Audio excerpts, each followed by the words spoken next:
Did any of the following actually happen as described in these scary stories? I dumpster dived with Dogman.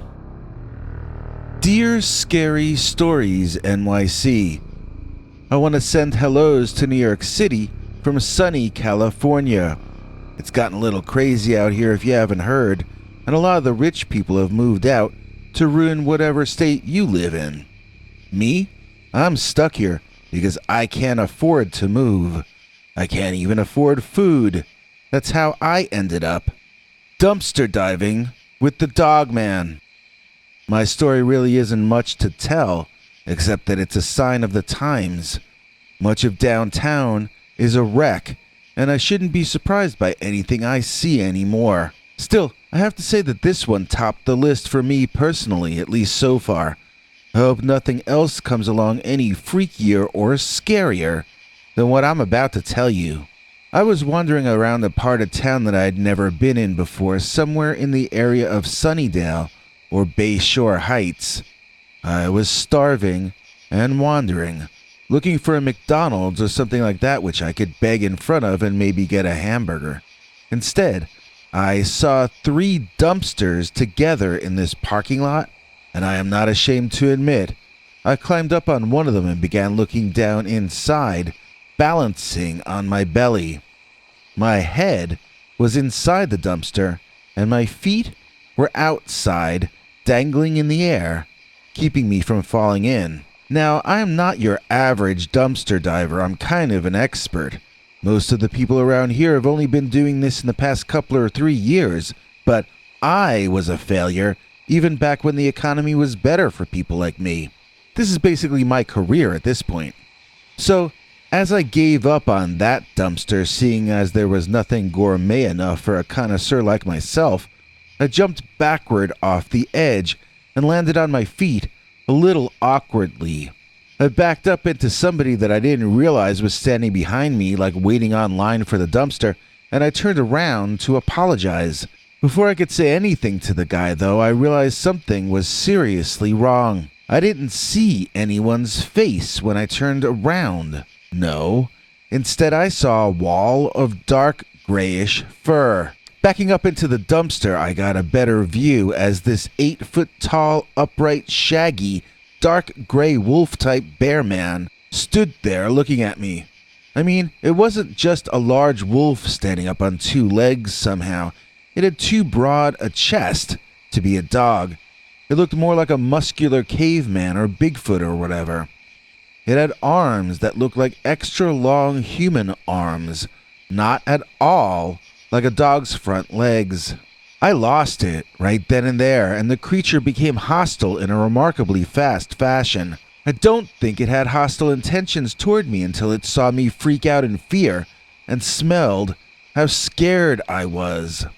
I marked myself as prey in this large predator's eyes by my own behavior, but how can I be blamed for being terrified of backing up into a giant-sized werewolf like out of the comics or the movies? I ran away, crying like a baby. I found some people about a block and a half away, and I tried to tell them what I'd seen, but my emotions were completely overwhelming me. They pointed at me and laughed, thinking I was crazy or drunk or something, but I was of sane mind, and I was too poor to afford to be drunk. I remember finding a 7-Eleven or a grocery store or something and collapsing in tears in front of the place for some time. I don't know if that's a weird reaction to seeing a Dogman or not, but that's what happened to me. It just overwhelmed me, and I cried for a good long time. I have no explanation for how that creature got there, and it was not me going through the DTs again. This was entirely different. This was 100% real. There are natural places around here, and sometimes people suggest to me that the Dogman came from one of those places. The San Bruno Mountain State Park is close to that neighborhood, for one example.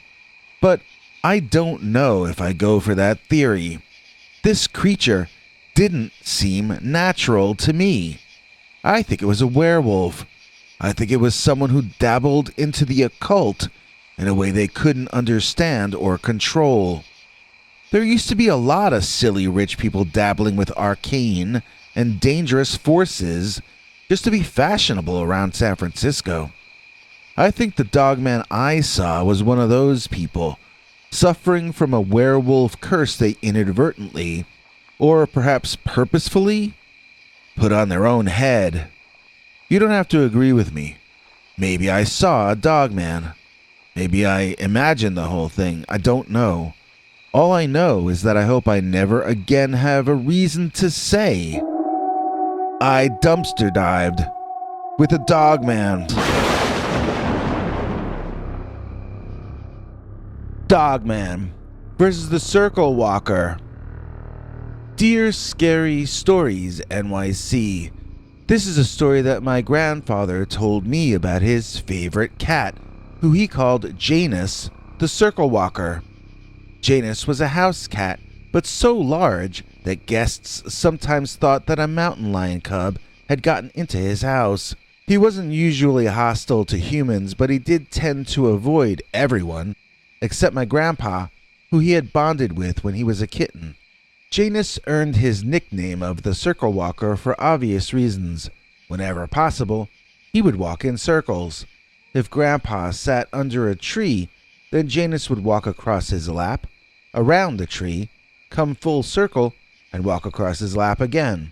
If Grandpa was sitting on a comfortable chair, then Janus would walk across his lap, balance precariously on the arm of the chair, make a jittery U-turn, then walk back across his lap in the other direction. On days when Grandpa was home, the cat was too. When Grandpa would be out, then Janus would go off into the woods to do whatever giant house cats do when left to their own devices, and would only come back around feeding time. One day, Grandpa told me he fell asleep under a tree behind his parents' house and awoke to see a bear, not more than 100 feet away. It did not seem as though the bear had noticed him yet, but he was too close for Grandpa to attempt to make a run for the house. The bear could overtake him before he'd gotten halfway there, and he'd be a goner for certain. His only plan was to pray that the bear kept going past and didn't notice him, which you have to admit was not really much of a plan at all. And then, out of nowhere, according to Grandpa, Janus, the Circle Walker, raced into the scene, screeching and hissing and caterwauling like Grandpa had never heard him do before. The big little cat ran straight at that bear, and according to my grandfather, the bear's eyes opened wide like he was in a cartoon, and he ran right up to the top of a tree. Janus scared the bear 30 or 35 feet straight up into the air. Kinda sounds funny, but Grandpa said he wasn't laughing in the slightest as he made his way over slowly to that tree. He says he picked Janus up gingerly, and he was as gentle as a baby, instantly going limp in his arms. Grandpa looked up and saw that bear straight above him, but the bear was too afraid to come down until Janus was carried all the way home, and the door was closed behind the two of them. So as you must understand by this point, we're talking about a very special cat here. I'll try to tell the rest of the story from my grandfather's point of view. I'll keep it as close to how he told me as my memory will allow. So, Grandpa told me. It was a few years after that, and I had been away for a couple of weeks over the summer attending this weird thing that my parents forced me to try. Some alternative education seminar or something. It felt like it was a cult, and in fact, the organization went out of business shortly thereafter. My parents went through various weird phases back then. It was almost like us kids were raising them instead of the other way around. At any rate, I was excited to be coming home, and I chose to take the shortcut through the woods from the train station, even though it was a pretty dark night. I wanted to surprise my brother, and I also was hoping I might catch sight of Janus out there in the woods. I had really missed him during those previous boring 2 weeks. I kept thinking I was hearing something moving in the woods to my right as I proceeded homeward, and it was kind of freaking me out. I know that area like the back of my hand, and there is no path in the trees that side, not even an animal trail.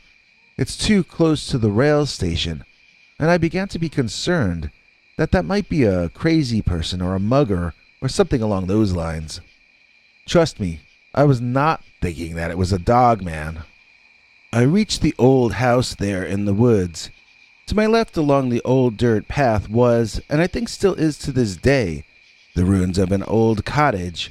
It had been abandoned before I was born sometime. While I was so concerned with the sounds to my right, out of the house to my left bounced my old friend Janus. He rubbed against my leg and I pet him as we reacquainted ourselves. He was such a genuinely good friend and also a magnificent creature. This was a cat so big that you could give him a hearty hug, or at least I could. He'd tear the eyes out of anyone else who tried to get too close. After Janus had decided our reunion had gone on long enough, he headed off toward the back of the house down the side. I laughed and reminded him that home was forward, not to the left, but Janus was Janus, and he continued to go where he wanted to go, tail held high, except for the very end of it, which flopped over. I continued walking toward home, passing in front of the cottage ruins to my left. I was in a much better mood, and had entirely forgotten that I had been hearing something in the woods to my right. As I reached the corner of the house to my left, the woods erupted in the noise of leaves rustling and branches moving to my right. I turned, and here is where my life stopped and started again. What I was looking at wasn't only something that I realized could terminate my existence in a few minutes. This was something that did not in any way fit into any paradigm I had ever considered living within.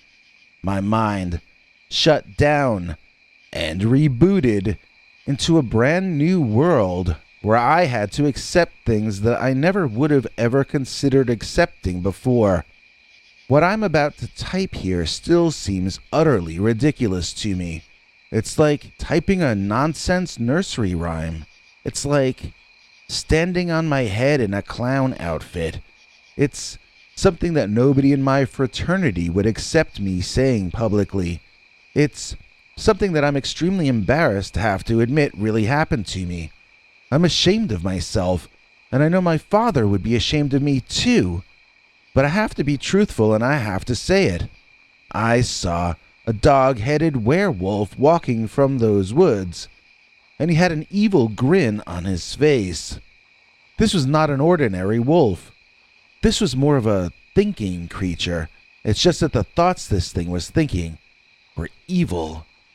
It had glowing eyes, it had pointed ears on top of its head, it had a long snout, but its body stood on its hind legs.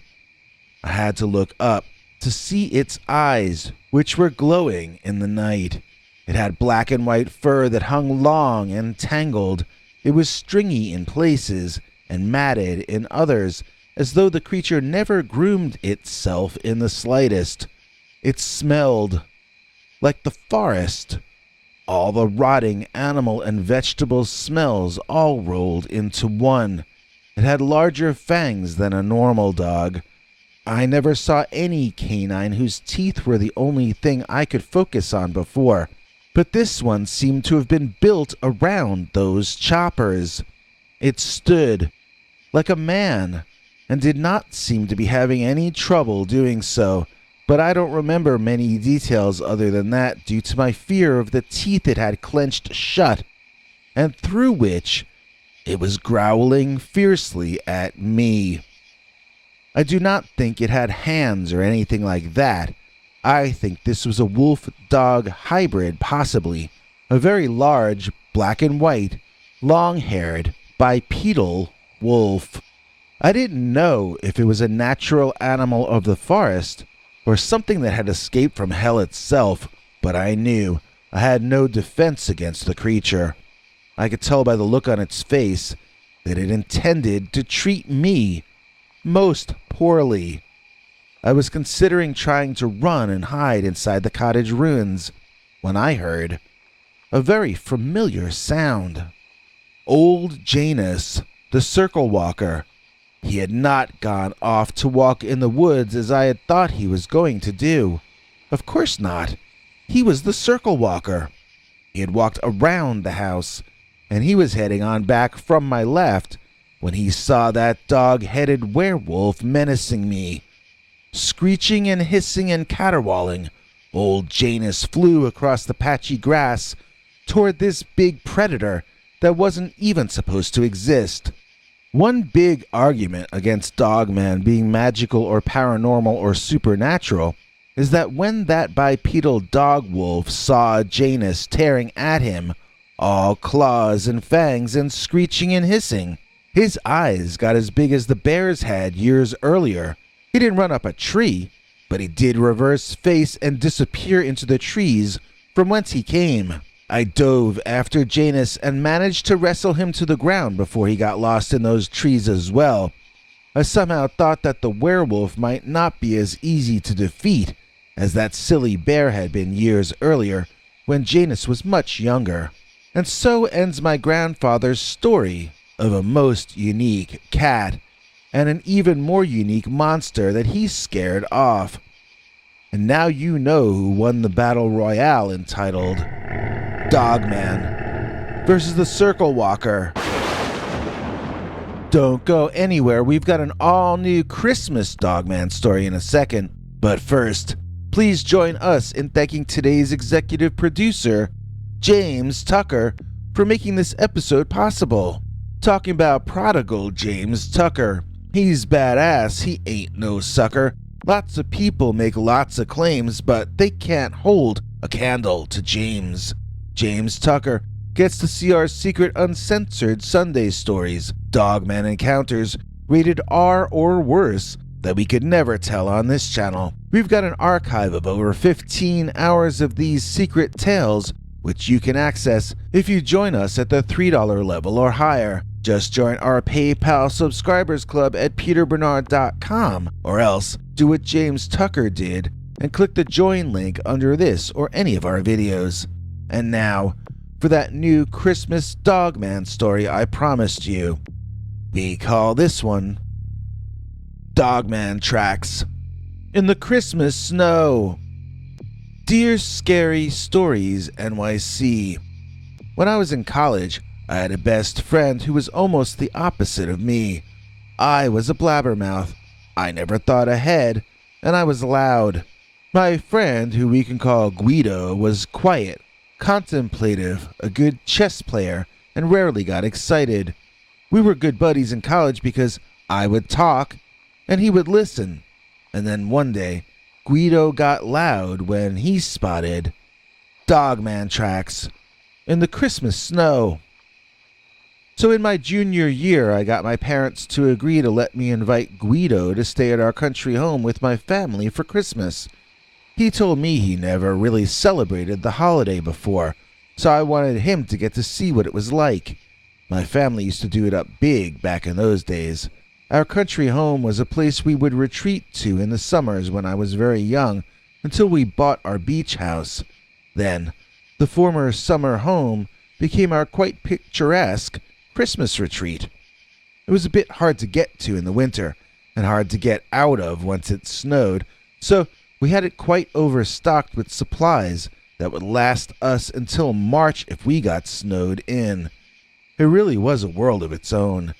It had been built new for my father, so it was a little bland and stale compared to older houses of its sort. No secret passageways, and you knew that there were no bodies walled into the basement. Still, when you're young, you can imagine. And this house was large enough, with enough unoccupied bedrooms, that we could pretend it was Dracula's castle when we played. I loved going to that place, and I was sad when it got sold by the family a couple years ago. At any rate, that Christmas break was an especially mild one weather-wise. It had snowed plenty before we got there, but the roads had been plowed and salted, and we had no trouble getting there. It did snow a few times, but there were no major storms, and it was sunny most days. Guido and I adopted the habit of walking into town each day, which was about a 95-minute walk each way. We would follow a trail through the woods to a main road, back through the woods again, and then along a highway until we reached the shopping area. There was Chinese food there. They had a Five and Dime trying to be a Woolworths. They had a shoe store that never seemed to be open, a liquor store, a convenience store. Sometimes we would hang out at the convenience store drinking coffee. Sometimes we would get lunch at the Chinese food place. On one day, we were completely stunned when, in the Chinese food restaurant, we ran into a girl that we both had classes with back at school. The chances of meeting up there, where we were, seemed really spooky to all three of us.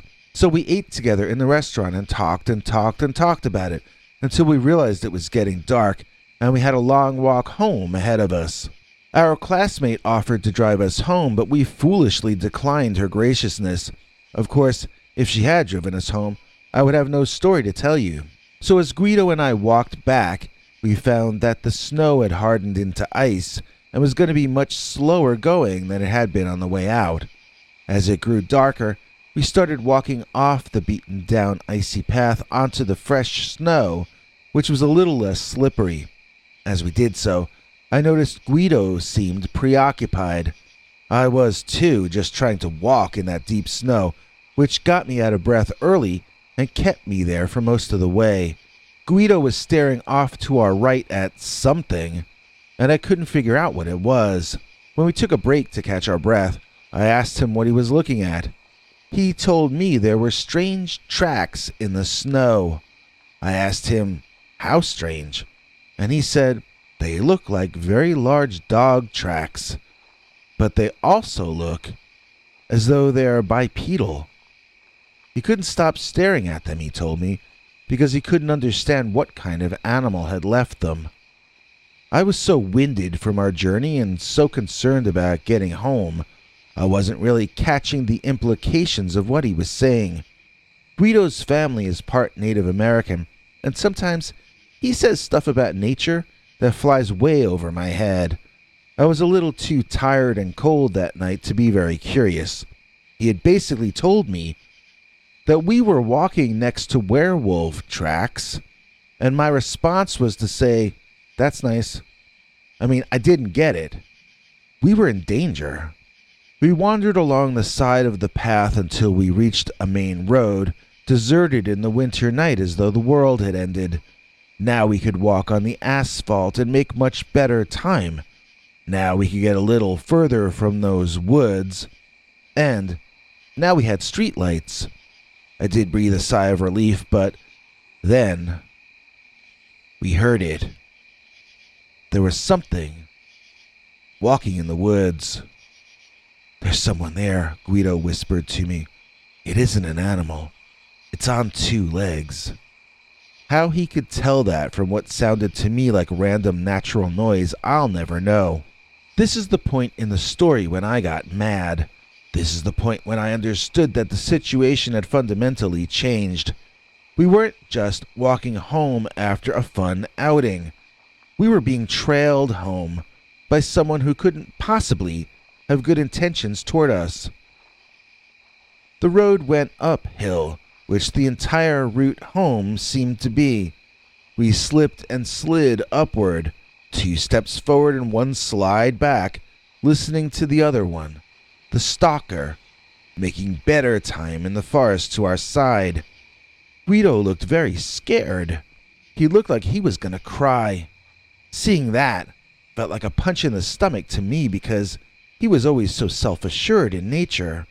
The moon shone through the trees on the right as we climbed the hill, and looking in that direction, here and there, now and then, I could see the outline of it.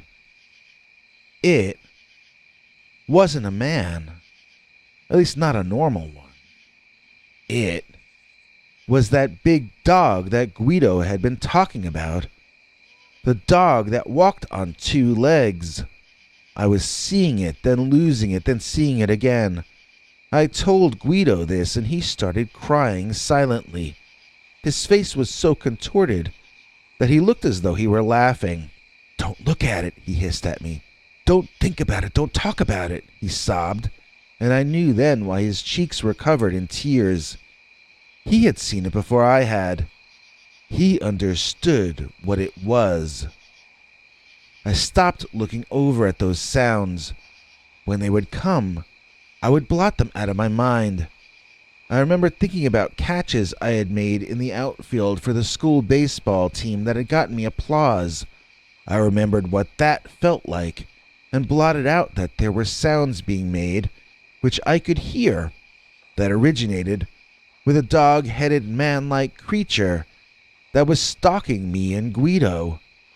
I decided to pretend I had nothing to fear, and that everything was gonna be all right. We reached the top of the hill, and that suddenly became impossible.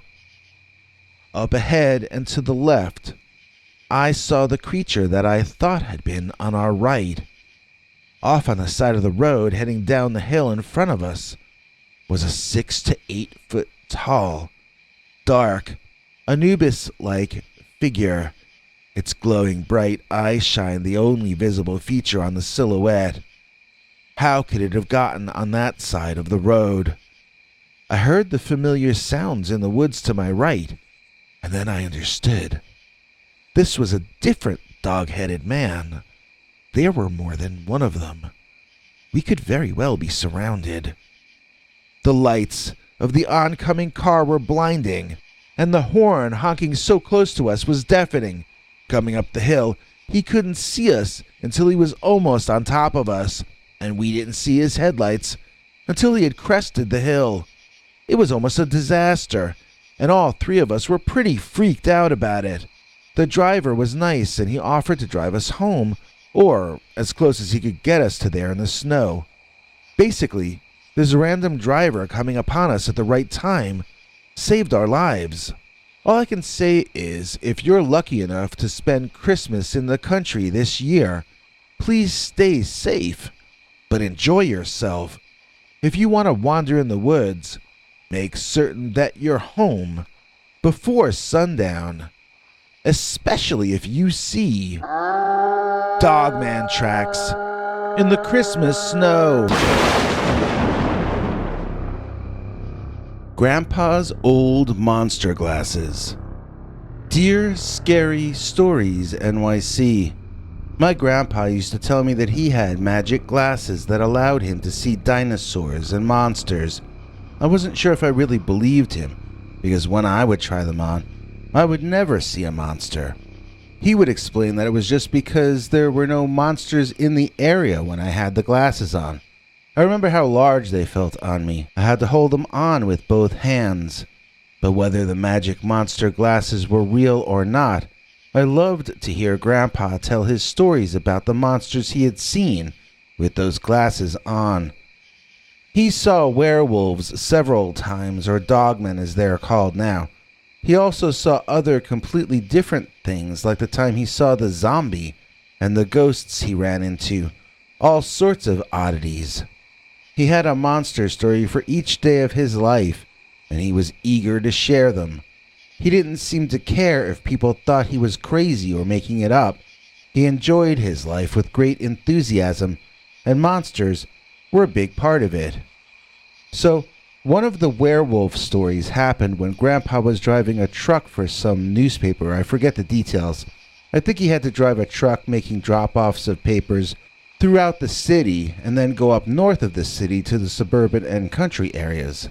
He was the driver, and another guy worked the back, tossing the papers out, dealing with the local newsstands and dealers when necessary, and shouting when it was okay for Grandpa to drive on to the next drop-off point. So it was up at one of the northernmost points at the end of their drive, and the sun was beginning to come up and add some color to the otherwise darkened morning sky. The guy in the back shouted to Grandpa that he wanted to stop for a smoke break, and so Grandpa started to pull off the highway and up onto the grass. That was when Grandpa's magic monster glasses went into full effect, and he screamed at what he saw there on the grass in front of the news truck. There was a man-sized, upright dog right there, not more than 60 or 70 feet in front of them, off to the side of the highway. I think he had just been there randomly, but when Grandpa pulled off the road and drove directly toward him, that Dogman took it as them, staging some form of attack. Grandpa swerved left and accelerated, and the guy in the back nearly fell out of the back of the truck, holding on by his knuckles and getting a bit peeved because of it, too.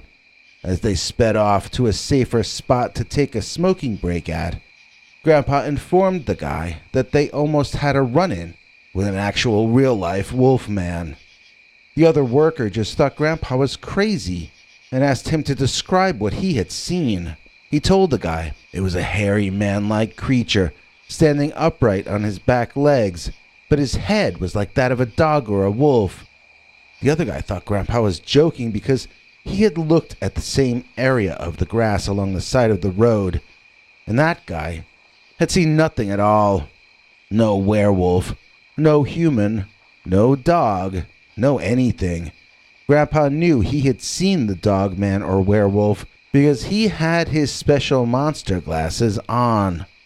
There was another time back before he married Grandma, when they were still dating, that he saw a Dogman lurking in the woods at the edge of her parents' property. Grandma never saw the monster herself, but for some reason married Grandpa anyway. I once asked her about that. Did she believe that his glasses were magic? She just laughed and said, sure, she believed whatever her husband said. After all, that was the key to a successful marriage, according to her. There were some really creepy stories he would tell me, and they didn't always have to do with werewolves and dogmen. One time, he claimed he saw a young woman covered in dirt, staggering along the side of the highway. He pulled up alongside of her to see if he could offer assistance, but he said when she turned her head and looked in his direction, he could see worms crawling in her eye socket. She was dead, and yet she was alive. Grandpa jerked back in shock so fast that his glasses momentarily fell off his nose. When they did so, he could no longer see the horrific vision of that young zombie woman. Putting them back on, though, returned him to the reality or the awareness of that young woman who was no longer, and yet still was. He hit the gas and got out of there fast.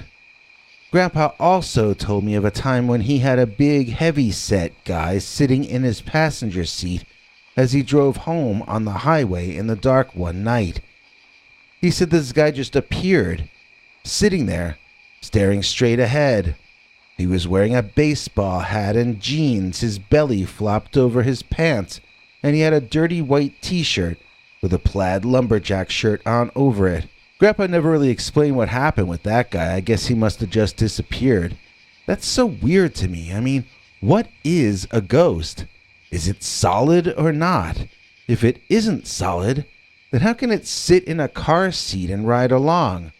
Shouldn't a ghost be able to flit from one place to another without the aid of a combustion engine? Why would it or he need a means of conveyance? And how can a car seat hold something that isn't supposed to be corporeal? So I ask you again, what exactly is a ghost? I mean, it's just a side issue in this, something I'm curious about. To my grandpa, ghosts were things he would see when he put those glasses on. I wondered about Grandpa a lot as I grew up. He never seemed to be joking when he told these strange stories, and he never altered the details. If I got something slightly wrong when talking to him about it, he would correct me.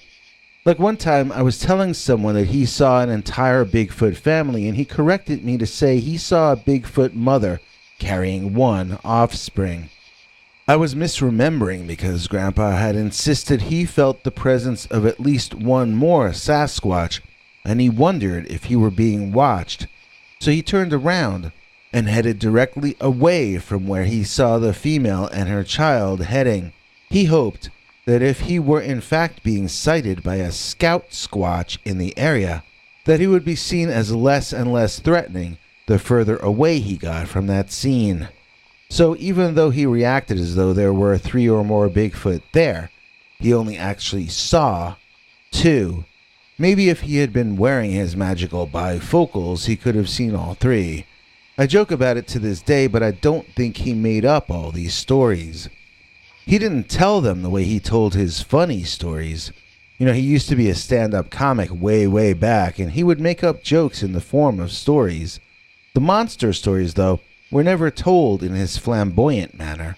Like, he'd tell us all a joke in a restaurant, but he'd only tell me the monster stories when he and I were alone. Sometimes when we'd be driving to some event or to a ball game or on the way home, he'd tell me a monster story or 2.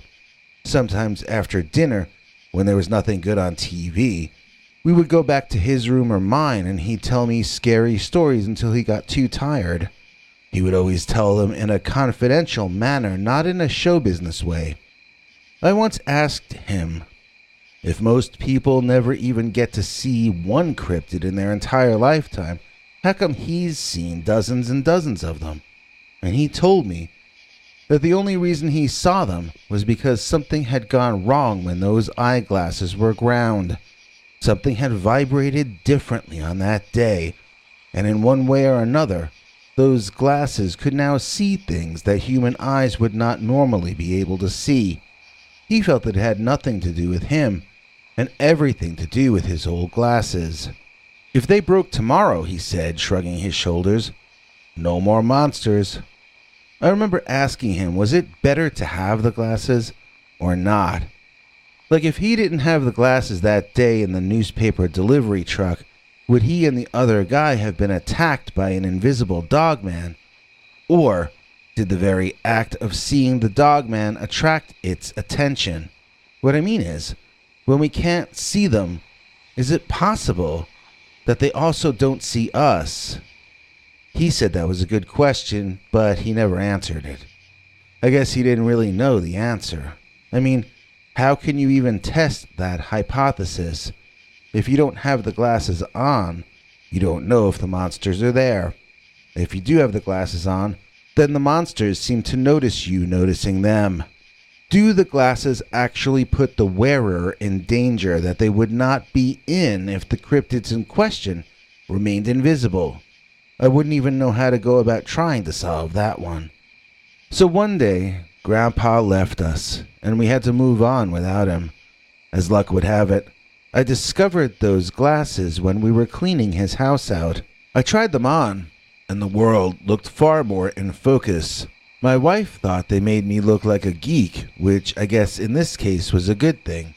I could see stuff far away in great detail, and I began to realize I must have grown nearsighted. I hadn't noticed that things far away had grown blurry, until I looked through these lenses and I saw everything in crisp, sharp, 3D detail, just like Viewmaster nature slides. That evening, as the sun went down, I stood on my grandpa's back porch that he built with his own hands, and I looked out on the woods that he had looked out on so many times, wearing the glasses that he wore.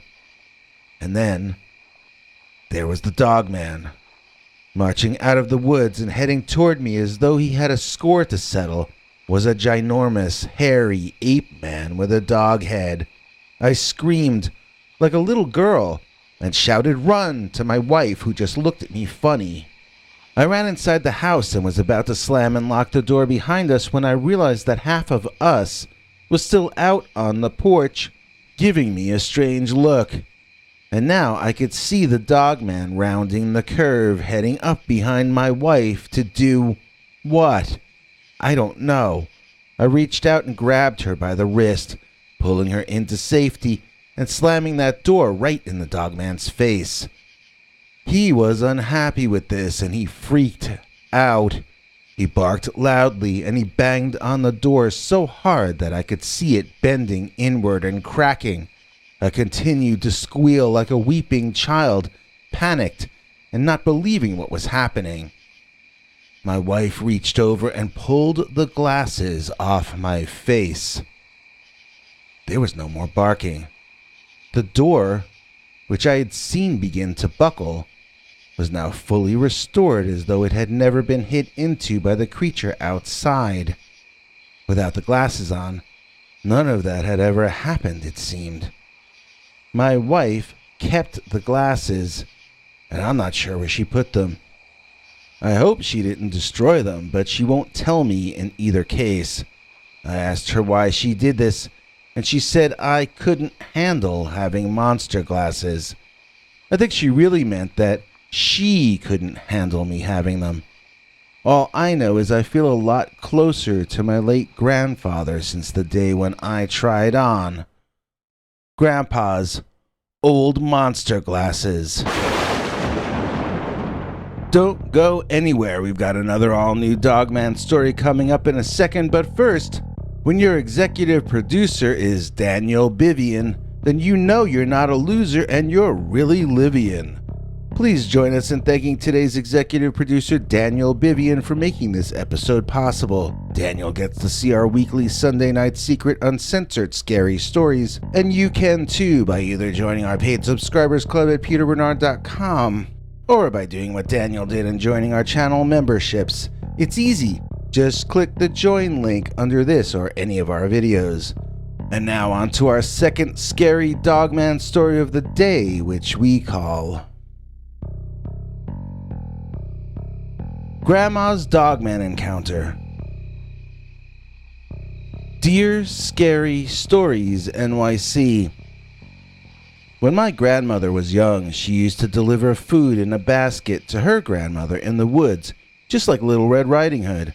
And just like in the story, Grandma found herself face to face with an upright walking canid, or dogman.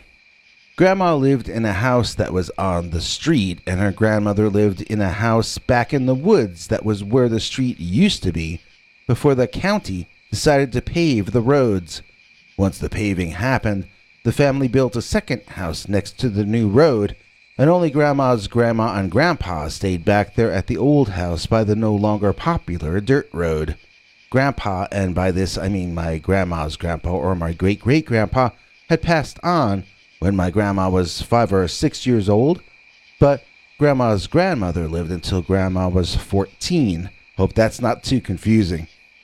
My great-grandma lived off the wealth of the family, and it was my grandmother's job each day to take a basket of food to her granny back in the woods. It would be enough food to get through a day or two and to feed her pets too, with occasional extra treats thrown in when the family could afford them. My grandmother liked to wear her red robe when she took these jaunts through the forest in order to liken herself to Little Red Riding Hood. Why she would want to attach that particular myth to herself, I can't be certain, since there's such a negative storyline attached to it. In some versions, the wolf eats Granny and Red Riding Hood both. Why would anyone want to identify with Little Red Riding Hood? Maybe she just liked the beginning of the story, and nobody had ever sneaked her any spoilers about how it turns out by Act 3. These days, there's probably too much talk about tulpas and thought forms which harden into reality. Too much careless and sloppy talk, at least. But there may be something to the fact that my great-great-grandma had wolves on her mind each time she walked through those woods, delivering goodies to her granny. And in how many depictions of the story is the wolf shown as an upright walking canine? I never noticed that when I was a kid. But looking back at the stuff I was looking at as a child in both books and animations, the wolf in that story is almost always shown as an upright walking creature. The only wolf I've ever heard of that walks upright like a man is a dogman. So, is Little Red Riding Hood actually a fictionalization of an ancient dogman encounter?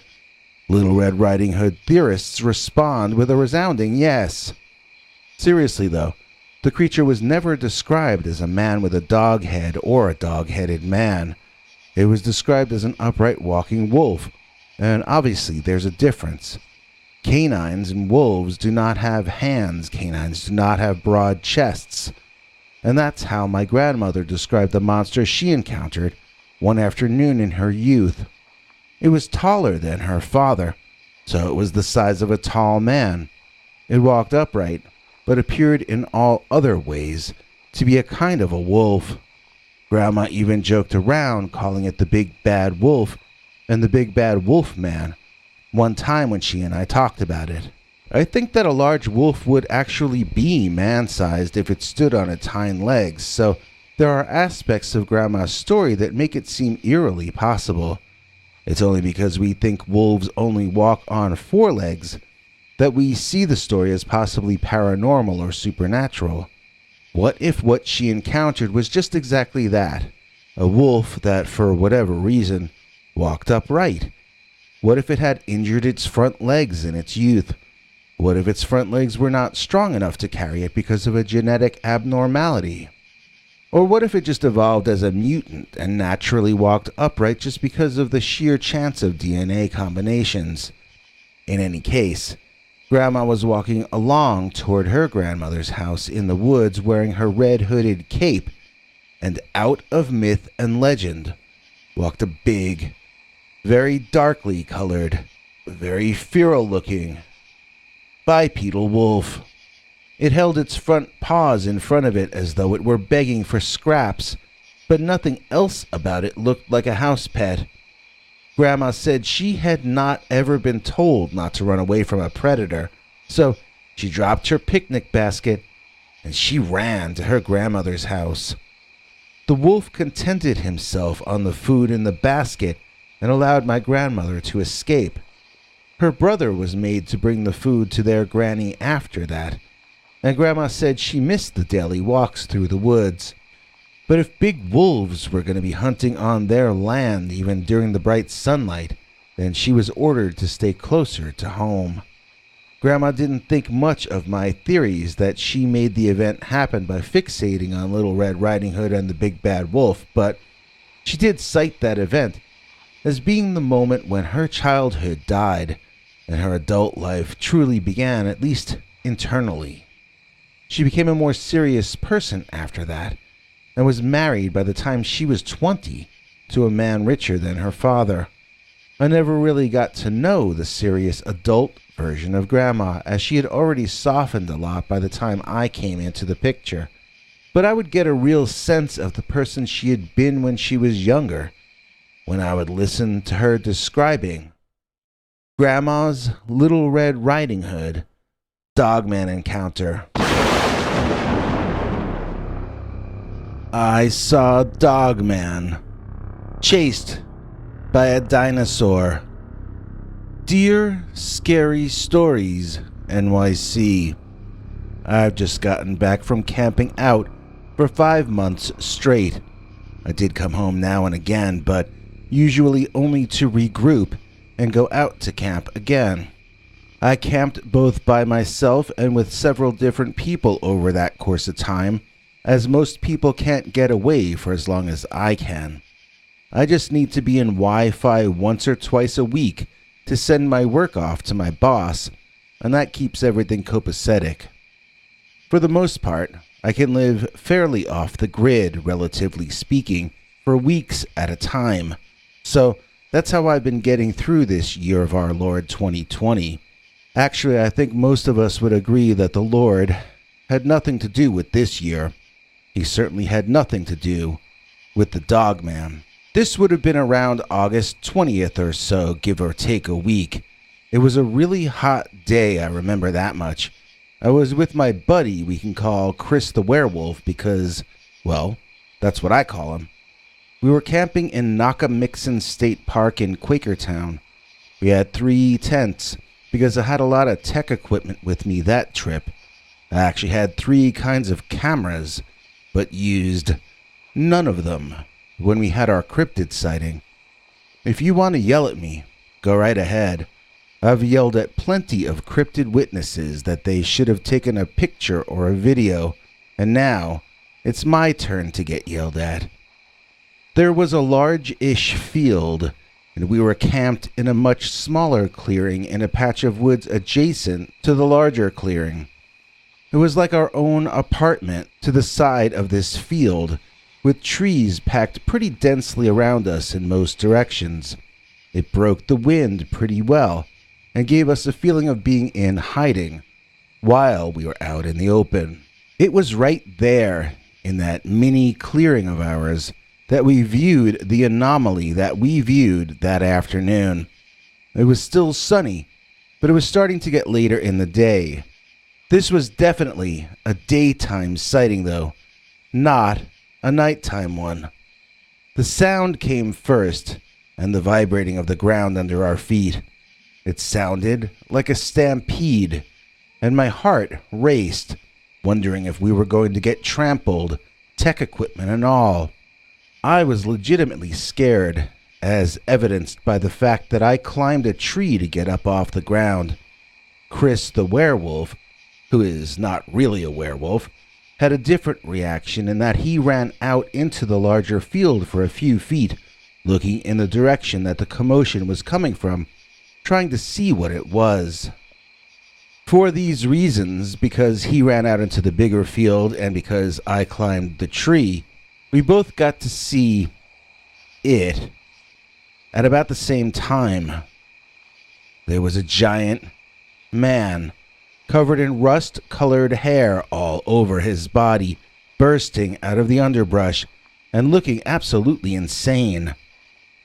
I don't know whether to call it a he or an it because its head did not resemble that of any human being in any way. There was something more in the canine family, with a long snout and ears up on top of its head. It was running on its hind legs like a man at a remarkable speed, so fast that the entirety of this sighting was limited to a matter of seconds.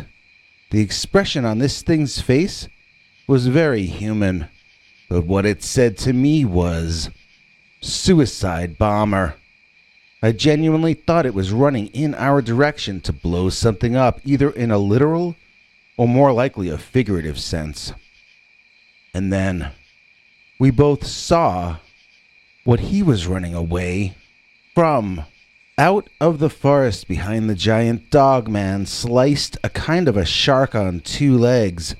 If it wasn't a Tyrannosaurus Rex, then it was one of those things that was just like it.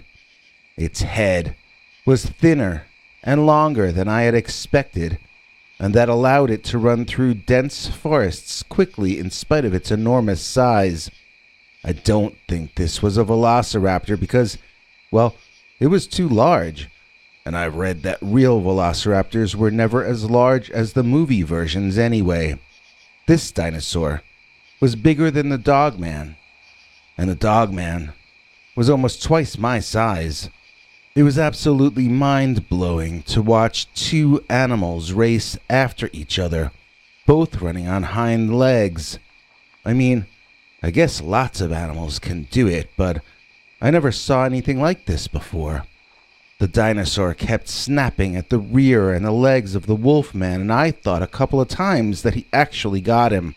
The Dogman kept running uninterrupted, however, so there couldn't have been any contact. The dinosaur had bright colorings all over it, so bright that it looked like he had painted himself for some ceremony. The main color was a bright blue, but there were stripes of yellow and stripes of red. If this creature was trying to camouflage itself, it failed. You could see this thing from a mile off. I don't know why the dinosaur was colored so brilliantly, but nature must have had a reason for it. Maybe they're so large, they have no other animals that prey on them, so they may as well go ahead and wear the brightest colors. Maybe his colors were intended to attract a female. At any rate, he ran on two legs with the majority of his body and tail held parallel to the ground while moving forward. He seemed to be able to run just as fast as the Dogman, although I'm not even going to try to estimate how fast either one was going. When Chris came running back to me, he told me they were gone and still going. We compared notes, but we had seen the exact same things. That would seem to let out hallucinations from the list of possible explanations. Chris said the dinosaur had the colorings of a snake, but he couldn't remember which snake he was thinking of. Are there snakes with blue and red and yellow colorings? I wouldn't know. It reminded me of a salamander, except it didn't run with its legs out to the side. Chris said that the werewolf creature had a long tail. I must have been climbing the tree when that was visible, as I did not notice it. I remember it looking in many ways like a werewolf from a horror movie, but it was an extremely well-built creature, like a weightlifter, but covered in that thick mass of fur that covered every part of it, even its belly. It appeared to have hind legs like that of a normal dog, but they clearly were not normal dog legs. He ran on them, like that was the only way he had ever known how to run, bipedally, with great grace and great speed. I had mentioned that the speed of both seemed to essentially match each other.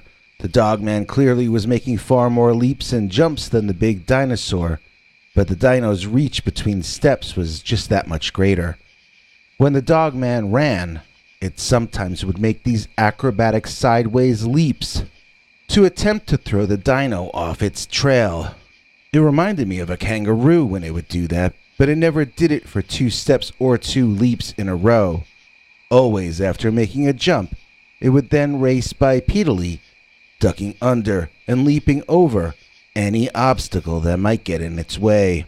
The Tyrannosaur, or whatever kind of dinosaur that was, also exhibited far more grace than I would have expected from a beast that large, but it made no effort to go under or over or around anything. Instead, it just barged straight through, moving forward as though there were no other possible option. These were the 2 most incredible creatures I have ever seen, and to be honest, I hope I never see anything like them ever again. I want to say that I've seen a lot, and I've learned a lot this year. I learned about the human race. I learned about nature. I learned about survival. I learned a lot about myself and who I really am underneath it all. But the strangest thing I ever saw in my entire life was that race that I witnessed that day between those 2 impossible creatures. Do I think I saw real animals that really live in real Pennsylvania? And what does Chris think about that? Well, we'd both answer it yes and no. I mean, yes, we saw animals, and yes, we think that they were physical, real things that stomped and leaped past us. The ground shook, after all. The emotional feeling of seeing an impossible predator racing in your vicinity soon followed by another impossible animal 2 or 3 times the size of the first one. That's a feeling that's going to stay with you for your lifetime. It's a very specific kind of feeling of utter doom, mixed with incredulity and a sense that this is just not fair. That experience is going to stay with both of us for our lifetime. I wake up in the night, panicked that it's happening again. Even since moving back home, I still wake up thinking I'm in my tent and I'm about to be run over by the 2 immense beasts. I can remember the desperate panting and whimpering sounds made by the dog thing as it ran, and I remember the cold, hissing, and groaning sounds the dino made. I guess I would compare them to the sounds that an alligator will make when very stressed, but they weren't exactly the same as that. Whether I can describe the sounds or not, I can remember them as though they happened a second ago. I don't see how a dinosaur could be living in modern-day Pennsylvania, but then again, I know what I saw. Could these things walk in from other dimensions? Is it just that Pennsylvania is a portal area? Or maybe like a radio tuner that tunes in monsters from somewhere else? Do they blink into existence from our imagination? Or is there a place, a reality, where Dogman and dinosaurs are normal? I don't know how it happened. I don't know why it happened. And quite frankly, I don't even know what happened. But I do know that I saw Dogman chased by a dinosaur. Oh my god, biggity. Your apartment is a, damp basement. Ew. Still, look at the size of it. And in Manhattan, too. International underground superstar ALICIA American, everybody. And doesn't she look lovely today? Why, thank you. I'm just here to promote my new album and yay! Ah, yes, that would be We Are Open, your new 6-song offering. OMG, check out the new EP by Those American Girls, producerized by me. Available at, I don't know, wherever you get music. Yay! You know, I've never understood why they call some records albums and other ones EPs. They call it a, EP because when you hear it, you go, eep! I gotta go buy those, songs, yo! So, Those American Girls, ALICIA American's new album, EP, is available for streaming or download wherever fine music is sold or streamed. It's time for our next scary story. Do you want to stick around, ALICIA? What? No, gotta go. Kiss, kiss, smoochies. Mwah. Take care. ALICIA American, everybody. And now, dim the light, pull the covers up a little bit higher, and get ready to be scared by our second Dogman story of the day, which we call Dogman Drove Me Out of Business. Dear Scary Stories NYC, I am the owner of a business that may not survive much longer, and one of the key reasons for this is the North American upright walking canine, or the Dogman. I can't name my business or what we do exactly for obvious reasons, but my entire family has invested their life into this business, and we have hefty investment from other parties as well. All of us are going to be starving to death if we can't run our business. All of a sudden, we were told we had to close down again. I can't do that. It means that I won't ever open up again. It's just not an option to consider. We have to work in order to eat. And I don't just mean myself, but my entire extended family who all depend on this one business. I had a couple of conversations with local law enforcement, and they told me that if I kept it on the DL that I was staying open, they'd probably be too busy enforcing real laws and catching actual criminals to drive my family into the poorhouse. We haven't had any kind of major disturbance at our establishment since our opening year in 1976, when we had a streaker run through the place. Cautiously and quietly, we reopened our business, catering mainly to regular customers who spread the word that we were, in fact, open for business. I felt like a drug dealer, having to sneak into and out of work, having to lie, to feel guilty, being treated like a criminal because I have to feed my family. How is that a crime, I ask you? Why must my entire family be destroyed forever? How will that save anyone's life? I can't believe what they say anymore. I haven't believed them for some time. So, the second night of our second week, we had 2 different patrons go to the police and tell them that we had a werewolf running around, scaring people off when they were trying to eat or walk back to their cars. A friendly officer of the law came to visit our establishment that night, telling us in detail what these people had reported to him. I stood there dumbfounded, my jaw hanging open as he regaled myself and my workers with tales of a 6-foot-tall man with a dog head and a fearsome growl charging out of the bushes and causing our customers to run away. I thought it was a joke at first, but we did have 2 dine-in dashes that day, and this might have been what caused them. The officer kindly informed me that having werewolves scare the customers was not keeping a low profile, and that the next time it happened, he was going to have to close us down. This seemed incredibly unfair to me because I had no control over some nut job deciding to put a werewolf costume on and run around scaring people. It's these lockdowns, I told him. They're driving people insane. I was informed once more that there had to be no more werewolves, whether they were my fault or not, because werewolves draw attention. Attention attracts the interest of the mayor. If the mayor realized I was open illegally, there were a number of cops who were going to have to explain to him why. So, therefore, ipso facto, one more Dogman sighting, and my family was on the poor line immediately. I didn't have the money to do it, but I went and bought a better video security system than the one we had. I needed cameras on the dining area outside, and I needed cameras on the bushes that the weirdo in the dog costume was supposed to hide out in. Of course, as soon as the cameras were in place, no customers got bothered anymore. Whoever it was obviously didn't want to end up in a viral video, I guess, so I thought I had solved the problem. But it didn't make my headache go away. I was still having to break the law to survive, and I resented that my family was being rewarded for generations of hard work by being treated this way.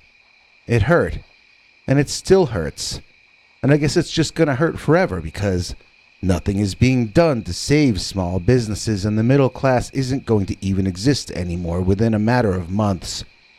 Obviously, my mind has been on a lot of things, and so after I locked up one night, I didn't notice the hairy man running in my direction until it was too late. He had me cornered on the outside of the building, blocking my path to my car as well as any chance I might have had to get back inside. Everyone else had gone home, and it was just me facing this big guy who didn't seem to have a human head. I tried to talk to him as though he were human anyway because I didn't know what else to do.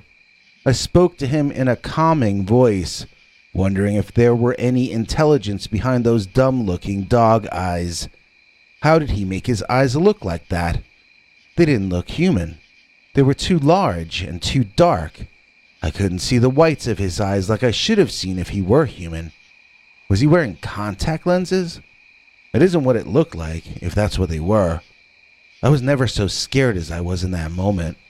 This guy was crazy. His costume looked absolutely real. To have the time to make a costume like that, he must have never done anything else.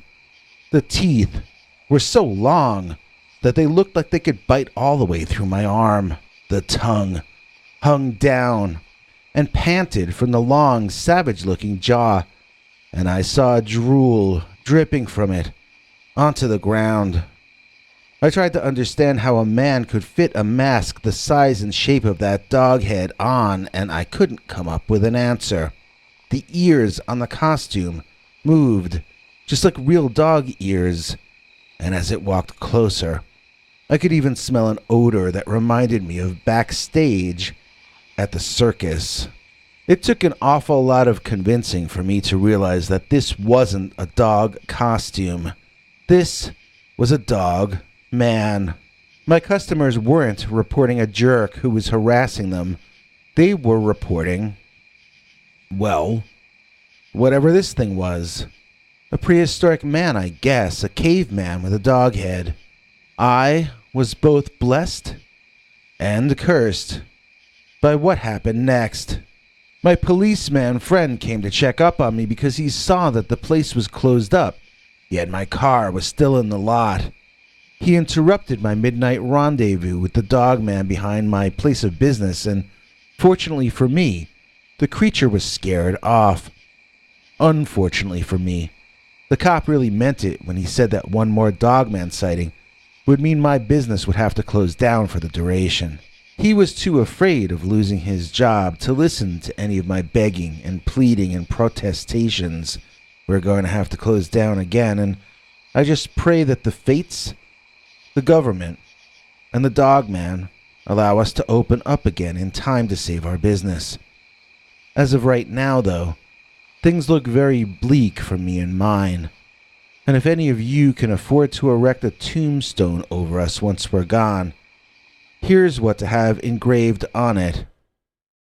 Dogman drove me out of business. The werewolf behind the family mausoleum. Dear Scary Stories NYC.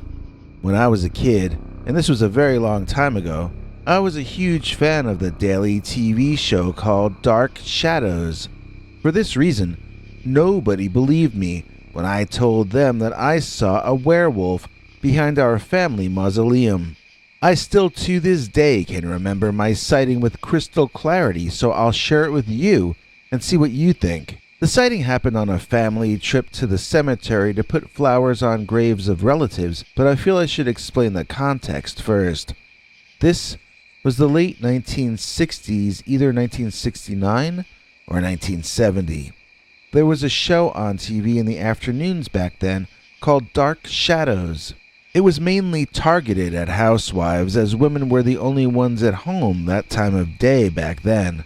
I forget what time it came on exactly, but if my school bus went fast, I could sometimes catch the very last scene of the show when I got home. My mom watched it every day, and she would keep me up to date with everything that had happened on the show. See, Dark Shadows was a soap opera, but unlike other soap operas, the characters were vampires and ghosts and werewolves and witches, so it had a lot of kids who liked it too. I remember 2 different werewolves on the show. The first one was Chris the werewolf, and then they had their more famous wolfman, Quentin Collins. He had these giant big choppy sideburns, and he came from the year 1897. When he would turn into the wolfman, though, he would change into the same stuntman who had played the monster when it was Chris the werewolf.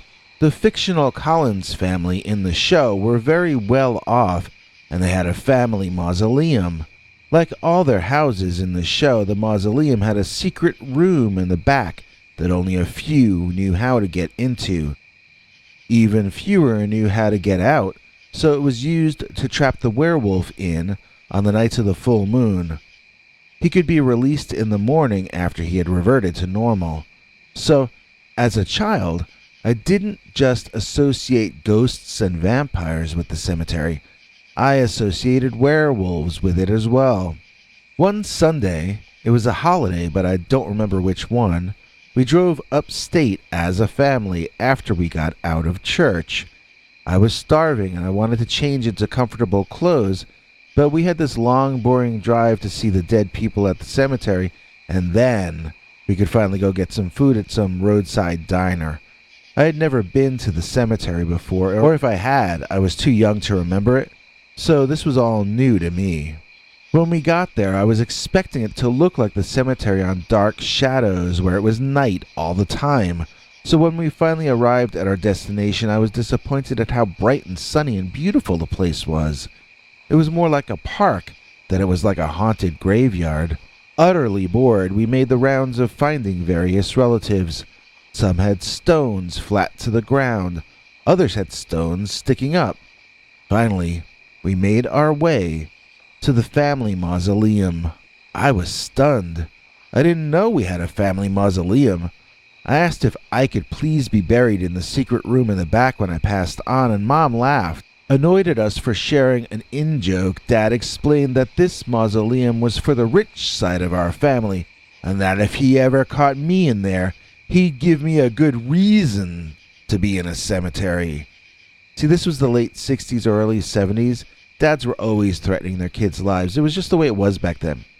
Mom then gently explained to Dad that I was referencing Dark Shadows, and explained to me that in real life, mausoleums don't actually have secret rooms with werewolves in the back.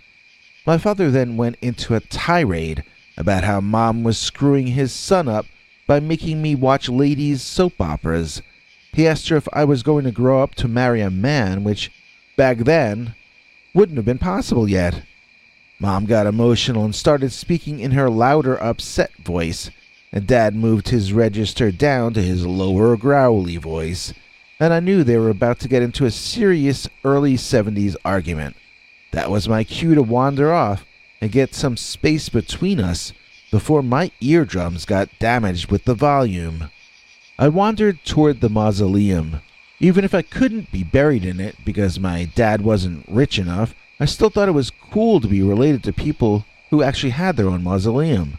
This one was in better condition than the one on TV, and it had these Roman columns that made it look like a bank or a church or something very important. There were no windows in it that I could see, and I imagined it must be pitch black inside. I wandered to the back to see if there were a stained glass window or something back there, but when I rounded the corner, I was greeted by a very low growling noise and the most horrible bad breath of all time. I had turned the corner behind the mausoleum, and I was now staring into a wall of patchy, skeevy, smelly fur. I want to say I was inches from the chest of the Dogman, but the truth is I was really staring at his belly. Looking up, I hurt the back of my neck. I had to strain so high. The Dogman's head did not look like a werewolf stuntman from TV. It looked like the head of a dog that had climbed its way up from hell itself.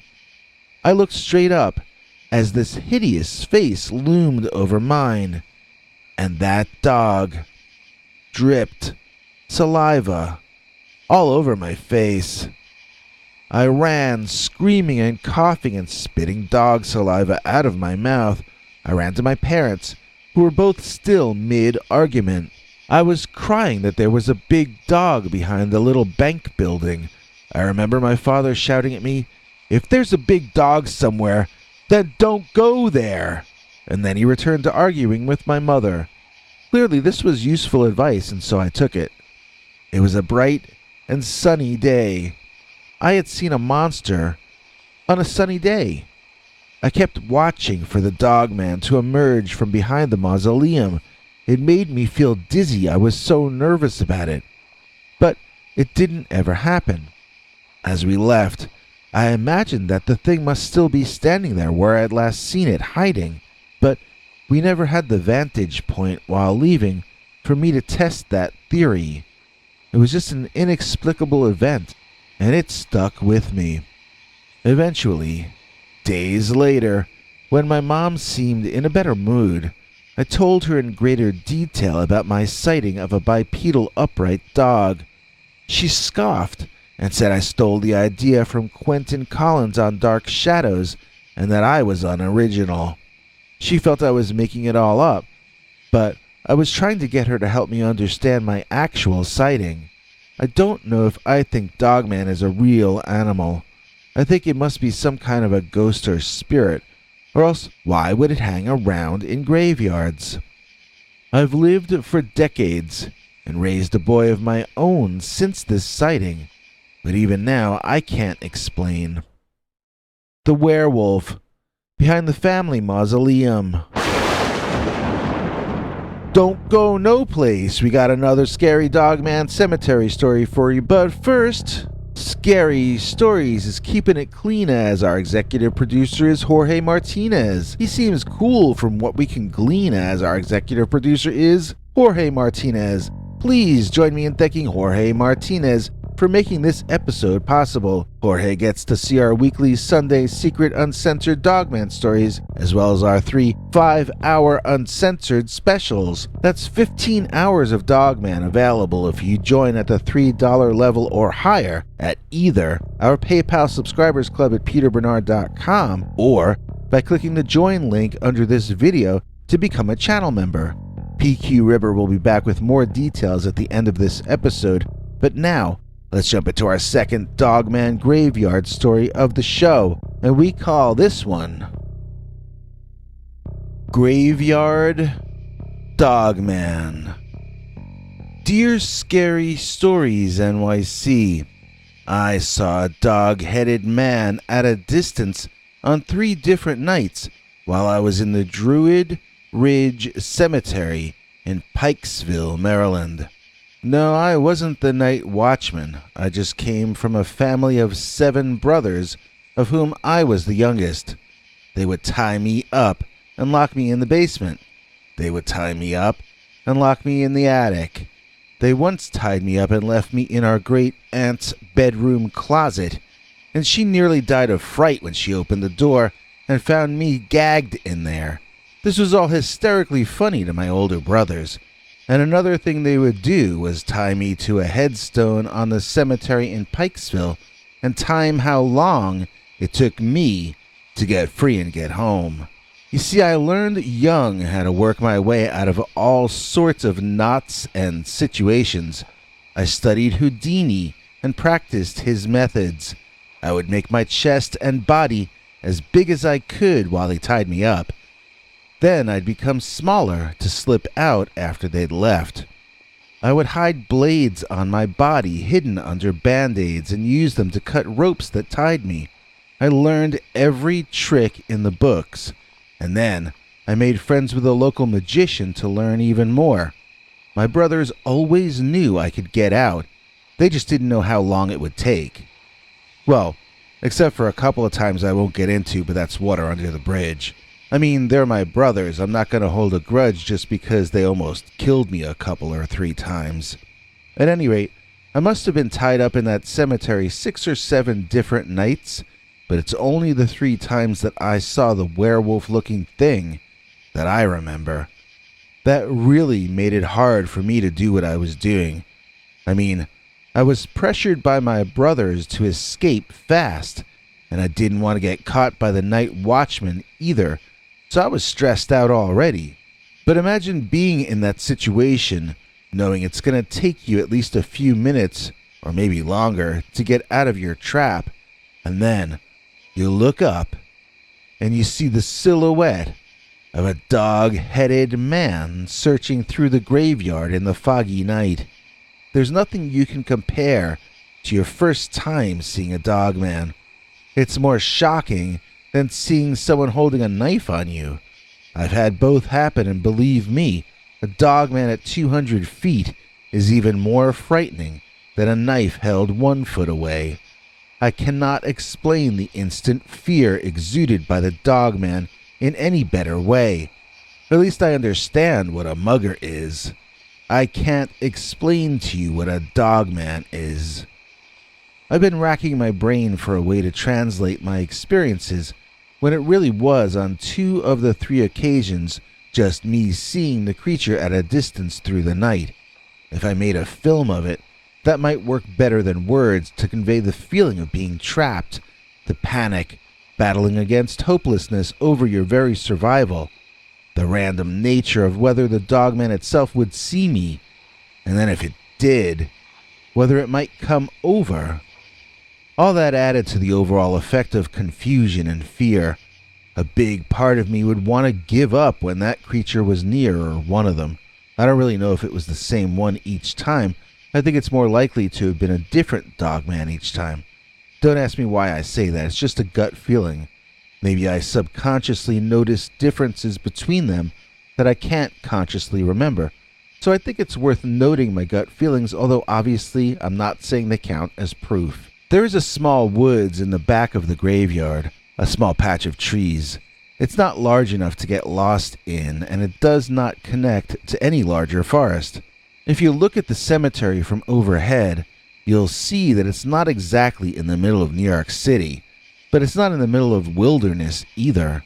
I don't see, when looking at the area on maps, how a dogman could have possibly gotten there. I'm saying this assuming that dogmen, like bear or other meat-eating predators and scavengers, would live in the wilderness. I'm presuming it does not actually live in the cemetery area at all, but only goes there at night for whatever reason. I don't know what hunting it could do, or scavenging for that matter. I had a friend suggest something truly disgusting, that they might be coming to the graveyard to eat, but I'm not even going to repeat that idea here, since I'm certain that would be literally impossible for them to do. I had another friend suggest that perhaps the dogmen were ghosts or guardian spirits of the cemetery, or that they were spirits in some other way. His family is mostly native, but from out west. He didn't know of any eastern spirits that would fit the one I saw in that Maryland cemetery, but he felt I was not seeing an ordinary animal.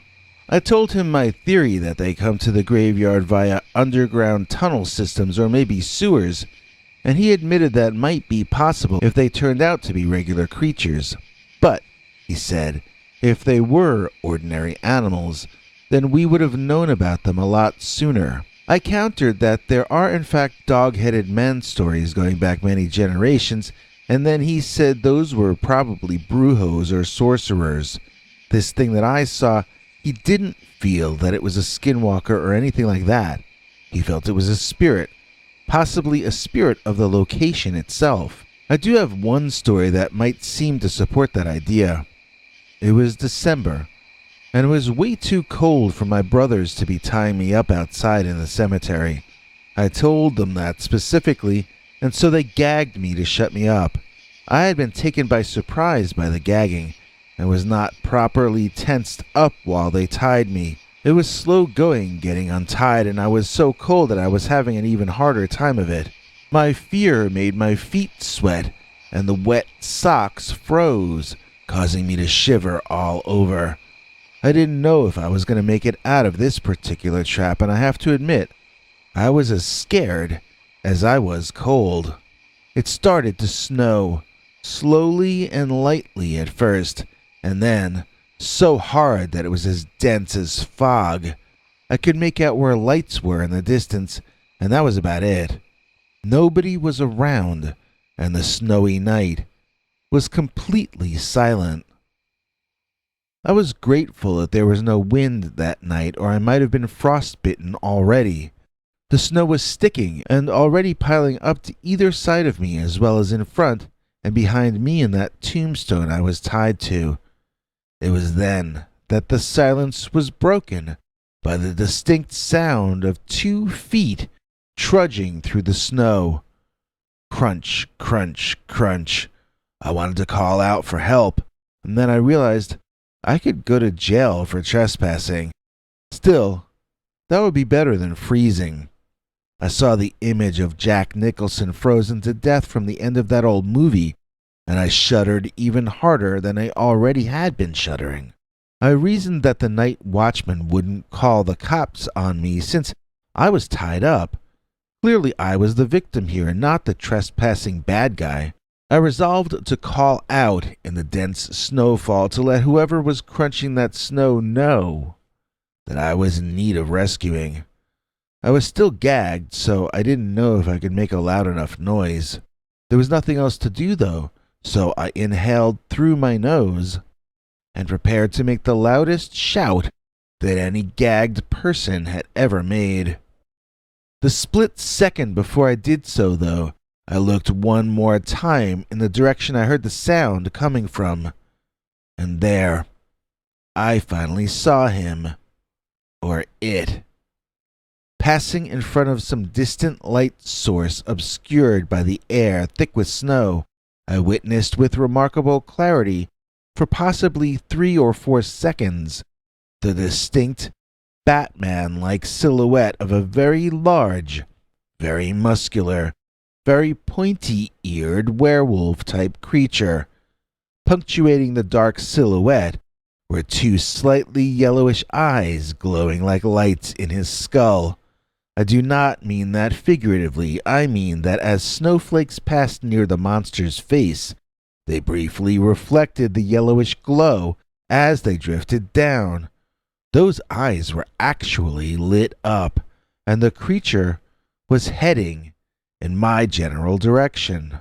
My cry for help caught in my gagged mouth, and I tilted back, instinctively trying to back away from the horrific sight I was witnessing.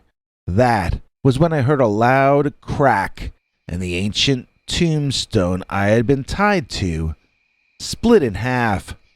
The top half and I both went over backwards, toppling to the ground.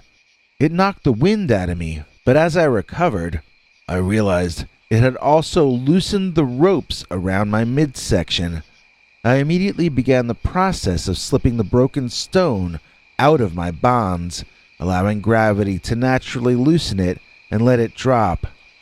Then, my ropes fell off me and I pulled the gag out. You might think that the first thing I would do would be to run, but actually, I sat on the broken stone and grabbed my toes to rub them through my wet sneakers. I wanted to get some feeling in them before I started my run home through the snowstorm. And then, when I was rubbing my toes and catching my breath, I realized that I hadn't been realizing that the bipedal snow-crunching sound was still heading in my direction. I saw its feet first, and I gasped so hard that I sucked snow into the back of my throat, causing me to gag and cough. I was seeing the hind legs of a dog, only it was the largest dog in all world history. Coughing and gasping for air as I had snow stuck in my air pipe, I began running away anyway. I guess running isn't a good word for it. I was grabbing tombstones to keep myself from falling down and lurching between them, coughing violently and gasping for air like a person with bad asthma. I saw one hand of this monster as I gazed behind to see if I was being followed. That one hand was probably the size of my torso. This thing could have picked me up and crushed me in one hand if it wanted to. I saw the head of that thing as well, and it looked like the head of a fighting dog. A professional fighter, I mean. It had a bruised and scarred face, and its eyes looked like this dog had battled to survive every single day of its life. I have to wonder what kind of animal could put that kind of damage on the biggest canine I've ever witnessed. I can only guess it must have been an even larger canine. Each time I turned around, the Dogman was the same distance away he had been before, which was not far, maybe 8 or 10 feet. It was following after me and sniffing me as I lumbered and staggered away. It mostly seemed curious, but I knew if it decided to attack, I would have no defense at all. If the Dogman figured that out, it would have no reason not to do away with me. As my breath came back, I was able to move faster, and at some point, the Dogman appeared to lose interest in me and wander back toward the woods that he seemed to have been heading to in the first place. Like I've said before, that woods is not large enough to sustain a Dogman. It's just a patch of trees.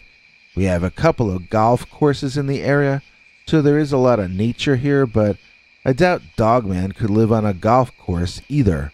So, where does this creature come from? I feel it's got to be via underground channels. I wouldn't be surprised if their entrance to some underworld, whether a natural one or a modern sewer system or whatever, must be hidden in that patch of woods or just past it on the other side. That would explain why in all 3 sightings I saw them heading in that direction.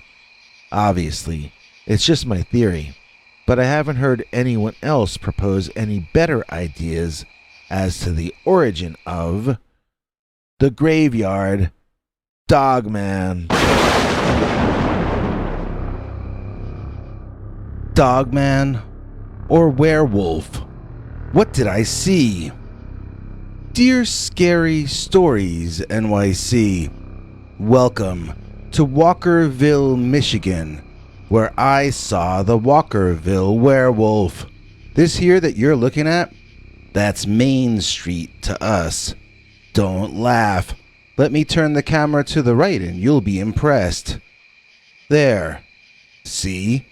We've got our own dollar store, so we're legit, a real small town. We've even got our own cemetery. I was there one day paying my respects when I saw the loveliest woman. Actually, I'll be completely straight. I was walking past the cemetery and I saw her in there, kneeling by a grave. I probably should have made note of what grave she was paying attention to, but I didn't know at the time how weird this story was all about to get.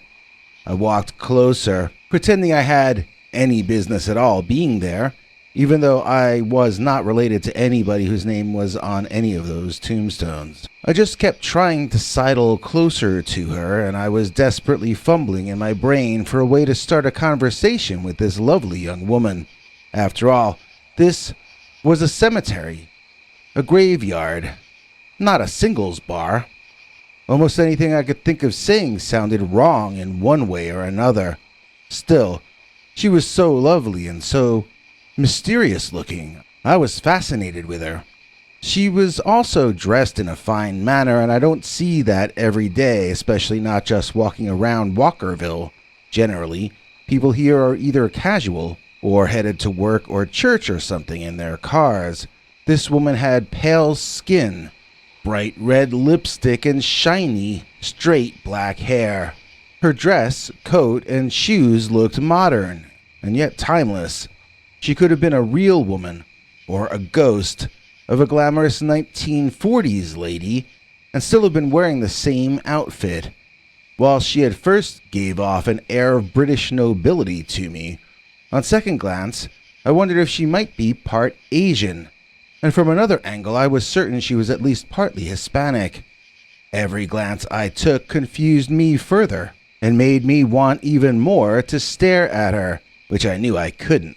Nobody likes to be stared at, and I would presume that especially beautiful people would be even more conscious of being stared at than the rest of us.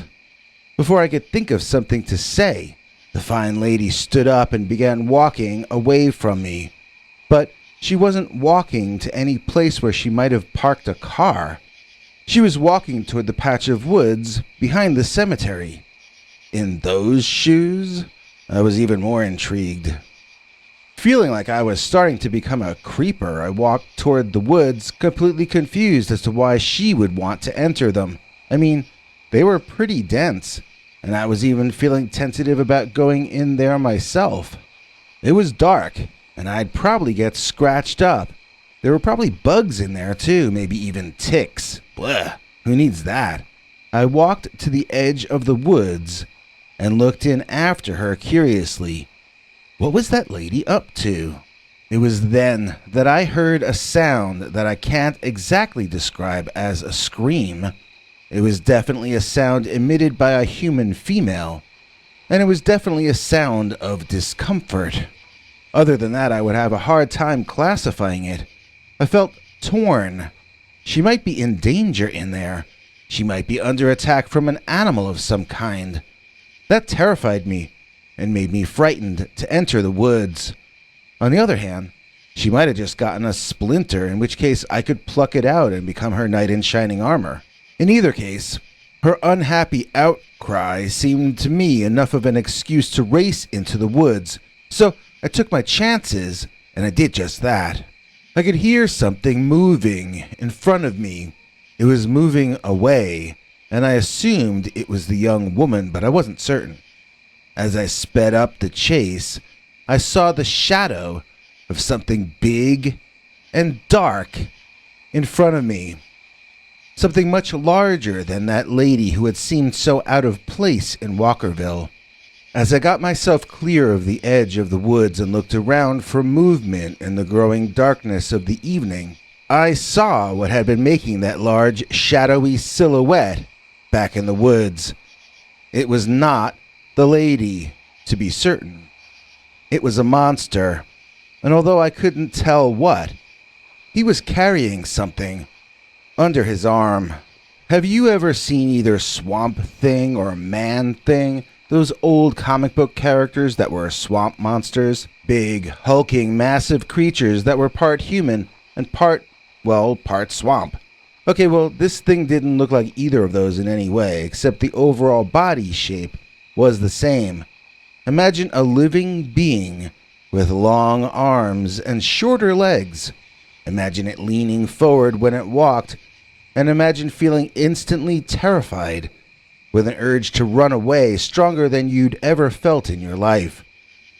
That was the part that reminded me of those comic book monsters. But now imagine long, straight, black, shiny hair covering the massively muscled mountain of an animal. Beautiful, clean, luxuriant black hair. Its shoulders were so voluminous that from my angle, I couldn't make out the monster's face.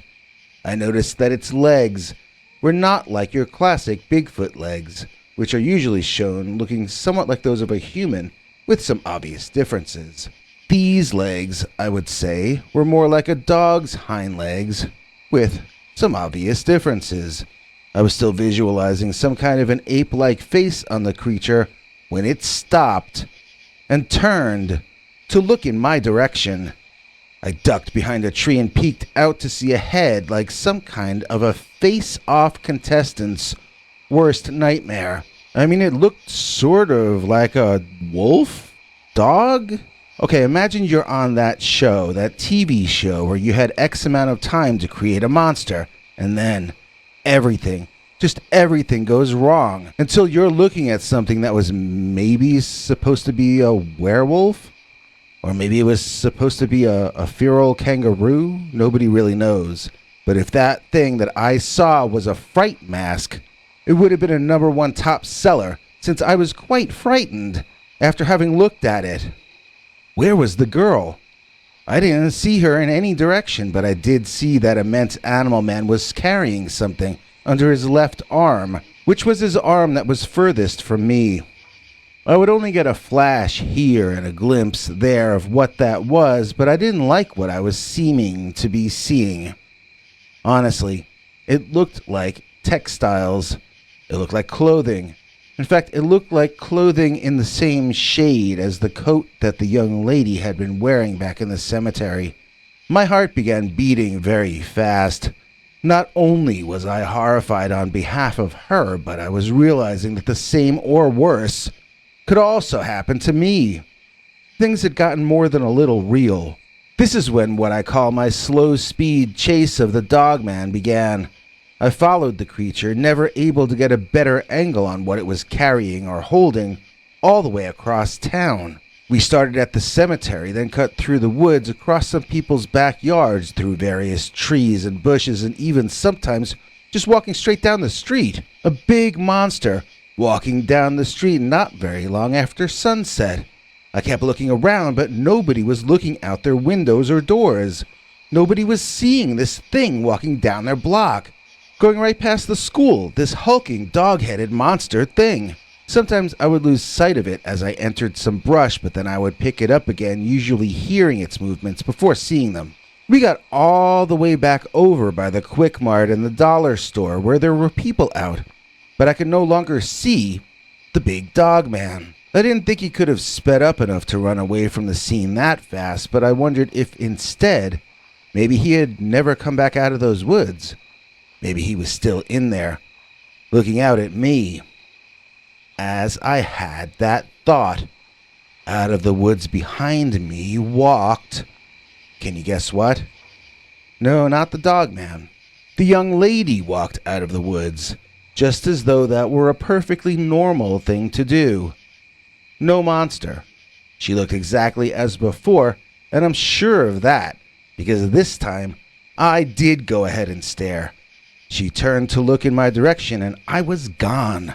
I took off running toward the store where there were lights and other people. I didn't want her to see me looking at her. I didn't want her to notice me or think about me, and I most definitely no longer wanted to talk to her. For me at that point, she was scarier looking than the Dogman itself, if a Dogman was in fact what I had seen.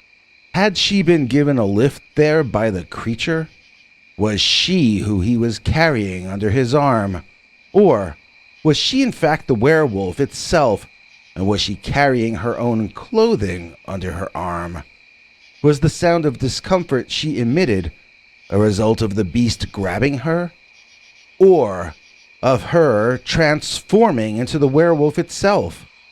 Could the creature have in fact been her? Maybe it was a werewolf. Maybe she was a werewolf.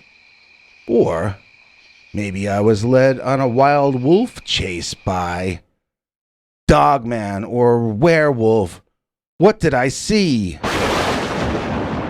Don't go anywhere. We've got another Dogman story coming up in a second. But first, we would like to say thank you to executive producer Bobby Sides. Won more awards than Prince of Tides. He's the king of the whole metropolis. He's Bobby Sides Sideropolis. Bobby Sides gifted us with an extra generous one-time donation at paypal.me/PeterBernard209, and we are most grateful to him for it. To say thank you, Mr. Sides has access to our secret uncensored stories that we put out each Sunday night. Stories that we could never present on this channel, not in 2021. He also gets to watch our 15 hours of archived uncensored stories combined into 3 5-hour-long videos. You can too. Just join our PayPal subscribers club at peterbernard.com, or else click that join link under any of our videos and become a channel member. And now, it's time for our second Dogman story of the episode. This one took place a long time ago when children's TV shows didn't get their own networks. They ran in the afternoons on broadcast stations, and the expensive ones ran on Saturday mornings. This is a story about a kid who saw a dogman, but whose father misinterpreted the description of the encounter, until the family began referring to it as the H.R. Pufnstuf Dogman. Dear Scary Stories NYC. When I was a kid, I was always told stories by my father about my half-sister who I didn't know, seeing an H.R. Pufnstuf monster on the grounds of the house Dad used to live in with her. Whenever I'd be scared of the dark or monsters under the bed, he would not reassure me. Instead, he would taunt me and say that not only was there a monster under the bed, but it was an H.R. Pufnstuf monster, like the one my half-sister used to see haunting the old house. I didn't actually get to meet that half-sister until my father's funeral, and it wasn't until several years after that when we first spoke to each other about the so-called Pufnstuf incidents. Needless to say, I don't think she saw a Saturday morning television character. In fact, I'm going to try to build a case here that what she saw may have been what we now call a dogman. I guess I better stop now and explain what H.R. Pufnstuf was for those in your audience who might be under 95 years old. It was a very bizarre TV show created for kids by Sid and Marty Krofft, and it starred a bunch of people in humorous monster and animal costumes. In the Sid and Marty Krofft world, even the trees and the rocks were puppets or people inside costumes. Everything was alive, and although it could be funny, it could also be kinda creepy and trippy too. The show was very successful and spawned a number of spin-offs and similar type shows. The Crofts even sued McDonald's, claiming that the Hamburglar and Mayor McCheese were rip-offs of their costume character style. Although his face was big, round, and sorta yellow like a modern-day smiley emoji, Pufnstuf was supposed to be a dragon. That's why he had a tail. He also had a southern accent, and I think he was supposed to be a cowboy. Like I said, the show was weird. I had nightmares about the big, round, happy face of Pufnstuf following me around or hiding in my closet for the rest of my childhood, thanks to Dad. Ever since my father's funeral, when I had met my half-sister, who we can call Janelle, I had been trying to build up the courage to ask her about the Pufnstuf monster. It was kind of an embarrassing thing to talk to a total stranger about, even if she was technically my father's daughter. I finally did it via an email. I wrote to her about the way my father would turn all my childhood fears into a reason to talk about her sightings of the main character from H.R. Pufnstuf. I asked her if she had any memories that would shed any light as to what he had been going on about for all those years. She didn't write back for a few days, so I figured I wasn't going to get a reply, and I tried to forget about it. I felt like I should have found a way to meet her in person and ask her. I thought it had to have been my fault. I had mishandled it, and now I would never know if she had ever seen a monster, and if so, what kind of monster she had seen. And then, in the depths of my self-criticism, I got an email back from her. She just needed a few days to collect her thoughts and find the time to compose an adequate response letter to my question. It turns out, Janelle never claimed she saw H.R. Pufnstuf. Not at all. She claimed she saw a big, hairy, gray man with a long, furry alligator snout. Now that's quite a difference. If I had a daughter and she told me she saw that, I don't think I'd have spent the rest of my life making Pufnstuf jokes about it. I either would have sought to ensure her safety or else get her mental help, one or the other. I would perceive it that she had to have either been in danger from that creature Or else she might have been losing her mind. In either case, I'd like to think I'd have done something proactive, not divorce my wife and make a running joke out of the creature sightings. Oh, Dad. Janelle said that the monster would hide behind the old garage used as a storage shed in the back of her bedroom in the house. She would look out the window in the morning and see the monster there. It would watch for her cats to be let out, and sometimes it would dash off after them. Apparently, my father's first wife had multiple cats. The longer I read her email, the more I became convinced that Janelle had been witnessing an actual Dogman. One with a particularly long snout, but in other ways a gray, upright walking canine type monster. She said it was the size of a man, so I'm guessing around 6 feet tall, and she said it wore no clothing. It was the same shade of gray all over, and when it darted out after their house pets, it could sometimes run on its hind legs like a human. She emphasized that it could do this, and occasionally did, which implies that other times it would travel quadrupedally or on all fours as a more normal dog or wolf might. Finally, she got to the point of explaining how her Dogman sighting had been translated to me as a Puffenstuff sighting. When explaining to our father what the monster looked like, she tried to compare him to a TV character, but not Puffenstuff. She told him that the monster had a long gray snout like Funky Rat from the Bugaloos TV show. The Bugaloos was a Puffenstuff-styled show about a rock band of cute young British performers who wore antennae on their heads and insect wings on their backs. They had their own album, and they launched an aborted tour attempt. After all, naming the band after bugs was a clear Beatles reference, and I think the Beatles had already broken up before this show even hit the air. Still, there was some good satire snuck in here and there, and one of the record company executives in the show was actually shown as a rat with a German accent from World War II Germany. I'm pretty sure you couldn't do something like that in a kid's show these days, but that's not really the point to this story. The point was, he was a gray, furry monster character with big fangs, and I could see in a second how a kid could compare a gray Dogman they had seen to this character from the Bugaloos. Reading that email, I felt electricity flow through me and light bulbs going off over my head.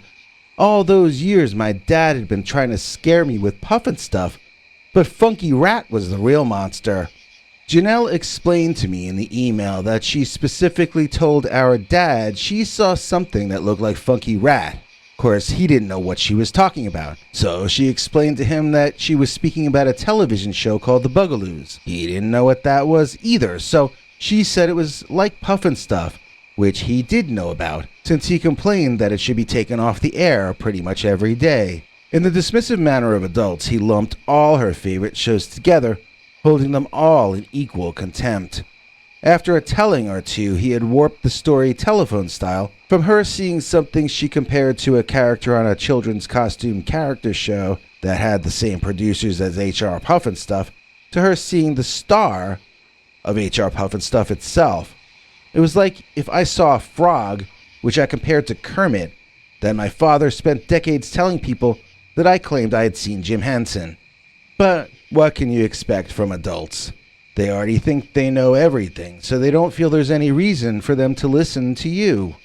In other words, the short version is that Janelle never said she saw Puffenstuff. That was entirely a creation of the pompousness of adulthood. It was a semantic phantom that had never existed in any sense at all. And in that way, a large, gray, long-snouted, long-toothed Dogman got twisted around and labeled the H.R. Puffenstuff Dogman. Dogman cost me $50. Dear Scary Stories NYC. This story happened in the 1970s when I got back from the conflict overseas. I was a hard drinker for my first few years back, and this happened during one of those years. Unlike some of the people who send you Dogman encounters, I'll jump straight to the point. I was drinking in a bar in Pennsylvania that was off of some highway. It was pouring rain out, and I was basically waiting for the weather to calm down so I could go back to driving. I don't remember where I was driving. I don't even remember what diner or what county I was in. I just remember the rain, and I remember some guy running in, dripping wet, screaming that he just saw a real-life wolf man. I laughed my butt off at the guy, since after all this was the 1970s and nobody had ever heard of the Dogman back then. At least not outside of places like Michigan or Wisconsin from what I hear. Back in the 70s, if someone said they saw a werewolf, you asked them where they got their acid. You didn't get scared, because you knew that werewolves did not actually exist. And that's what I told the guy too. I told him that werewolves don't exist, and he said, "Oh yeah?" And he bet me $50 that they did. I laughed some more. "How can you prove that werewolves exist?" I asked him. "How can you prove they don't?" he fired back. A real meeting of the mindless. So he told me if I went outside and I took a right and I walked onto the muddy path into the trees for about 30 feet and I saw a werewolf there, that I should come back and pay him $50. I took him up on that, saying I had silver bullets, so I was safe. I actually expected to run into a bunch of his buddies who would roll me for my money, but I was in the mood for a bar brawl, so I went out anyway. Well, it was hard to see anything in that rain, so I went back inside and borrowed somebody's umbrella. On my second attempt, I managed to slip and slide about 10 or 15 feet into the trees when I was greeted by a loud, vicious barking. I looked forward and I saw the bottom half of a very wet, very hairy, very unclothed gentleman who was standing there barking at me like an angry dog. Looking up to the man's face revealed exactly what I had just bet $50 couldn't exist. A wolf head mounted on the neck of a very man-like beastie. It barked and revealed huge rows of yellow teeth inside a long canine snout. Its eyes lit up with hatred toward me. The rain was coming down so hard, even under the tree cover, that this creature or man was drenched. All of his long hair was sopping wet, and the water was pouring off of him. I could see every contour of his body, and I could even see much of his skin through the wet fur. This was not a costume. This was not the guy in the bar putting his buddy up to cosplaying a werewolf in 1970s Pennsylvania during a summer rainstorm. This was something real and alive, but something real and alive that looked like it had walked straight out of hell itself. All I needed to get back to the sidewalk was back up maybe 4 or 5 steps, and yet I managed to fall into the mud twice before returning to the concrete. I got to my feet and ran, my heart beating so hard I thought I was gonna come up out of my throat. I got back to the bar with half an idea to claim that I hadn't seen any werewolf, but I was covered in mud and I was crying, so there wasn't really any point in even trying. I joined the other guy and we both jumped up and down shouting about how there was a werewolf outside the bar and around the corner. The guy and I became friends for a couple or 5 years, and I eventually did pay him back the $50 that I lost to him in that bet. I didn't pay him back that night though. I never used to carry that much on me at one time, if I could avoid it. But I'm lucky I got out of the situation uninjured and alive, in my opinion. I could have lost my life, but instead, the worst I can say happened to me is Dogman. Cost me $50. Don't go anywhere. Believe it or not, we've got 2 more Dogman stories for you in this episode, but first, hey, we got a lot to say. Our executive producer is Robin May. She's cooler than a fluorocarbon. Last name May, first name Robin. Please join us in thanking Robin May for making this episode possible. In return, we share with her our secret, uncensored Dogman stories far too wild to run on this channel. They come out each Sunday night, and you can see them too if you join our PayPal subscribers club at peterbernard.com, or if you click the join link under this video and become a channel member. And now for the second of 3 Dogman stories. Warning. The opinions expressed in the following story do not necessarily reflect the views of the management.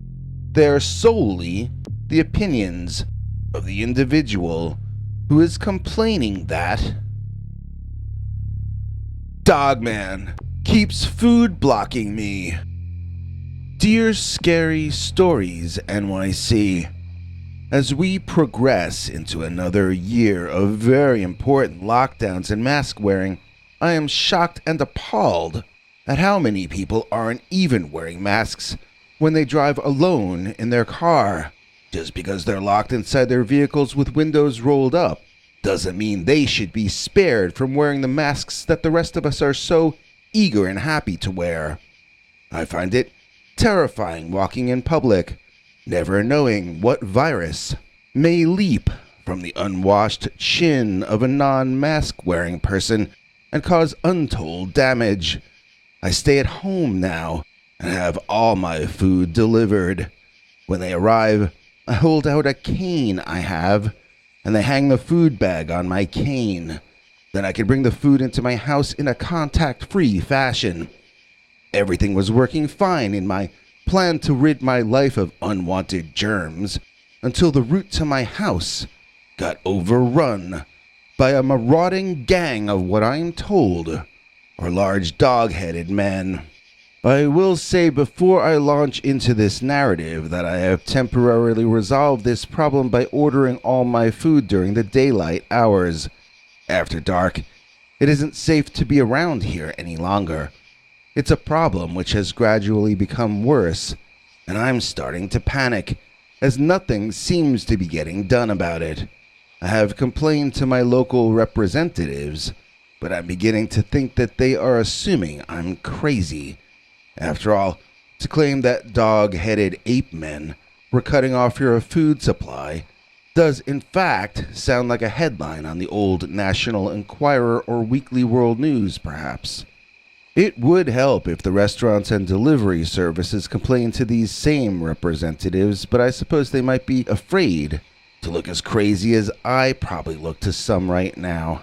The first few times my food was not delivered, I got refunds and I got apologies, but no real explanations.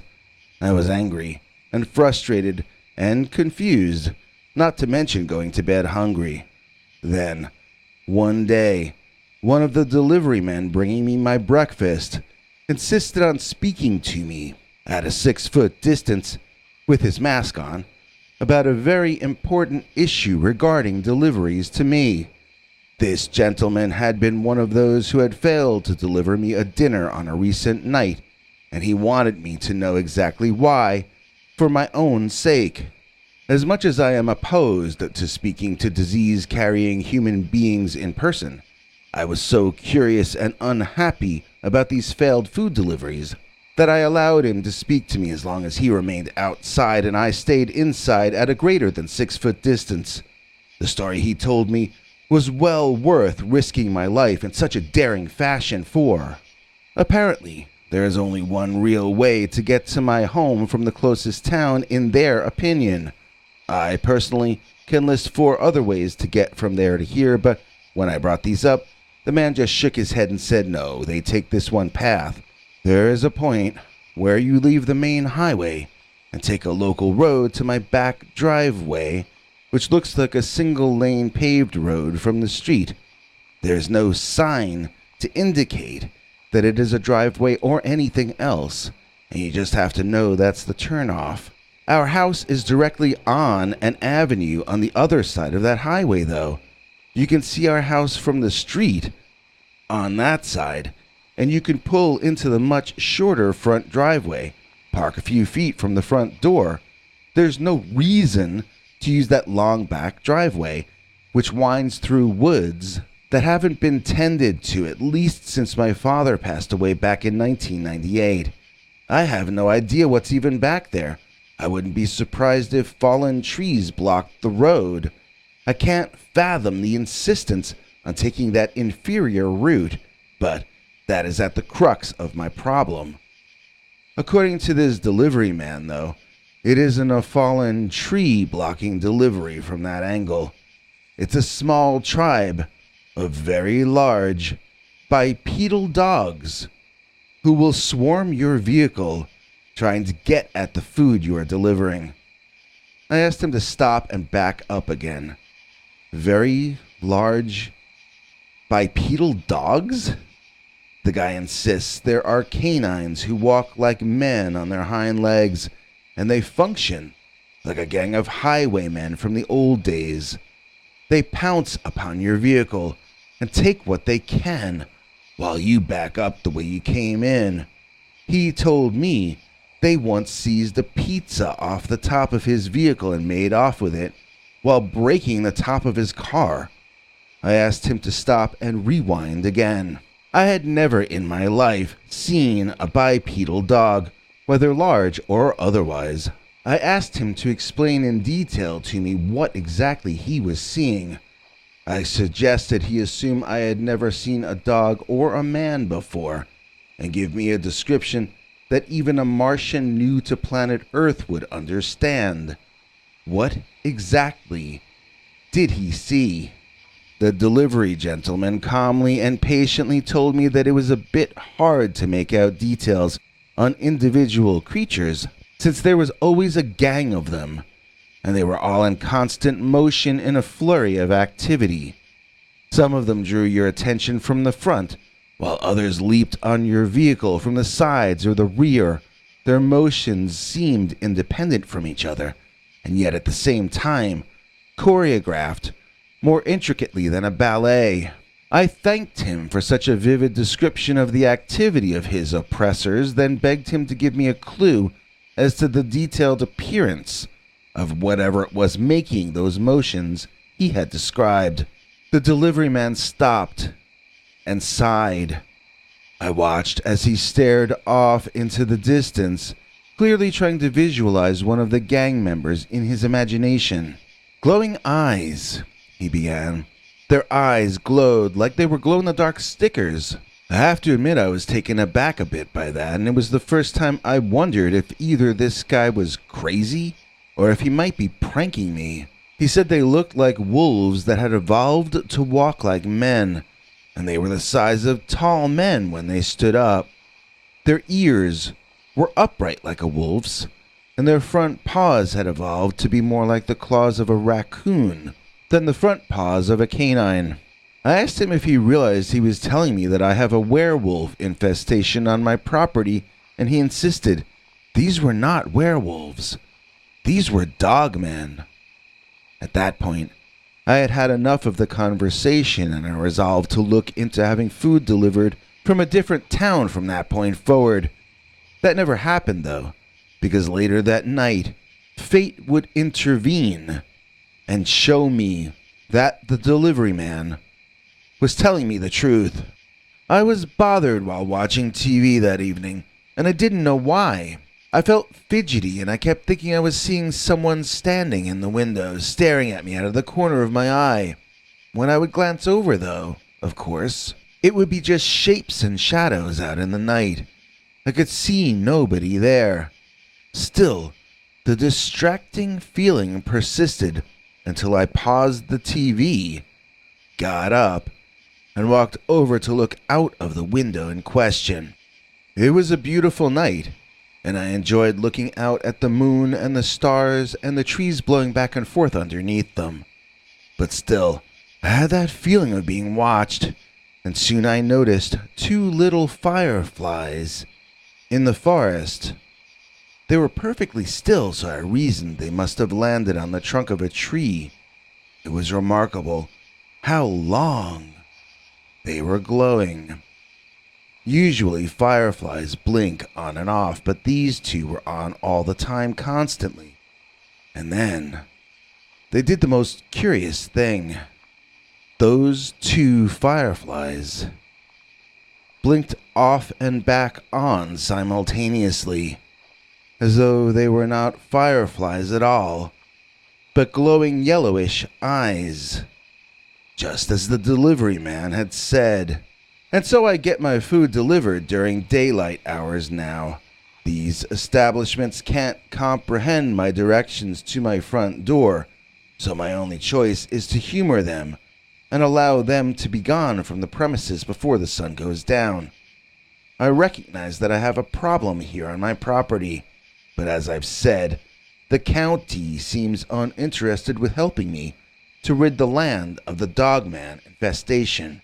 Although I have not seen one of the animals clearly yet, I have seen the eye shine, and I do know they are in fact there.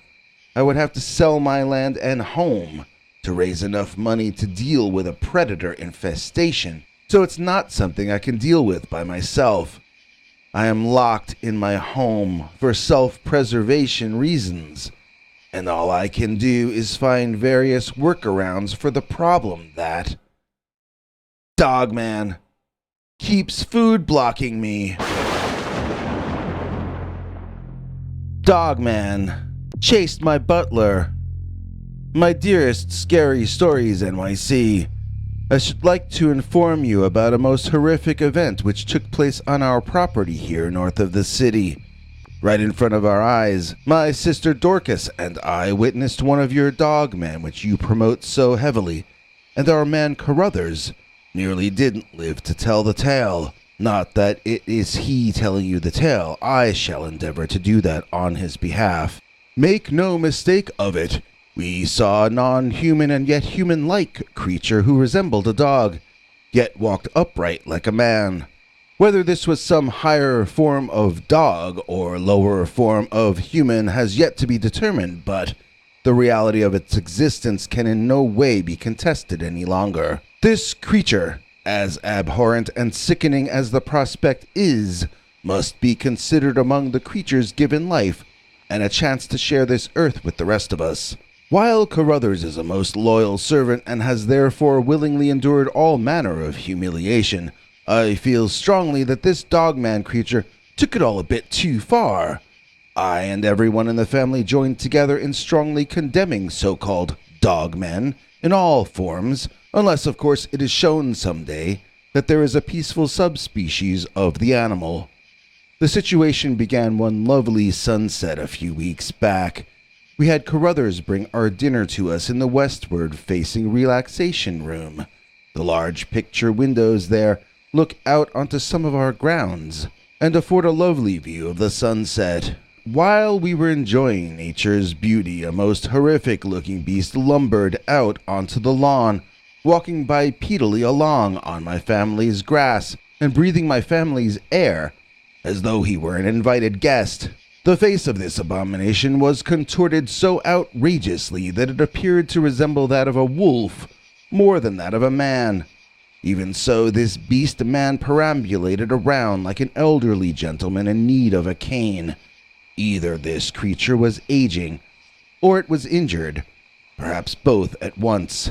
It was covered in matted black fur like some kind of an animal, and yet its hands looked like those of a man. All I can presume is that this was some sort of a hermit who had grown dense fur to cover himself and whose nails grew to enormous lengths in his solitude. Whatever this gentleman's situation, he was interrupting the sunset and nauseating my poor Dorcas, so I sent Carruthers out to chase him off with a broom.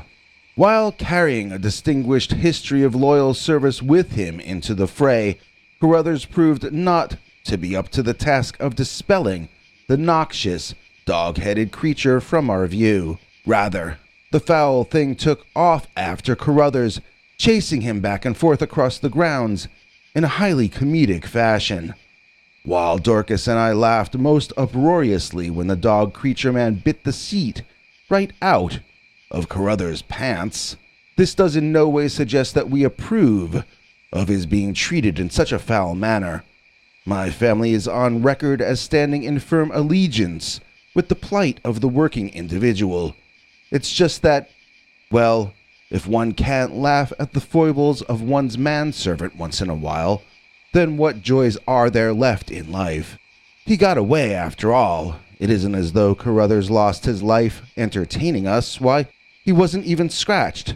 And besides, if Carruthers had perished, I'm certain we'd have given him a fine tribute of some sort or another. Something simply must be done about this problem of these dogmen encroaching on the territory of us real men.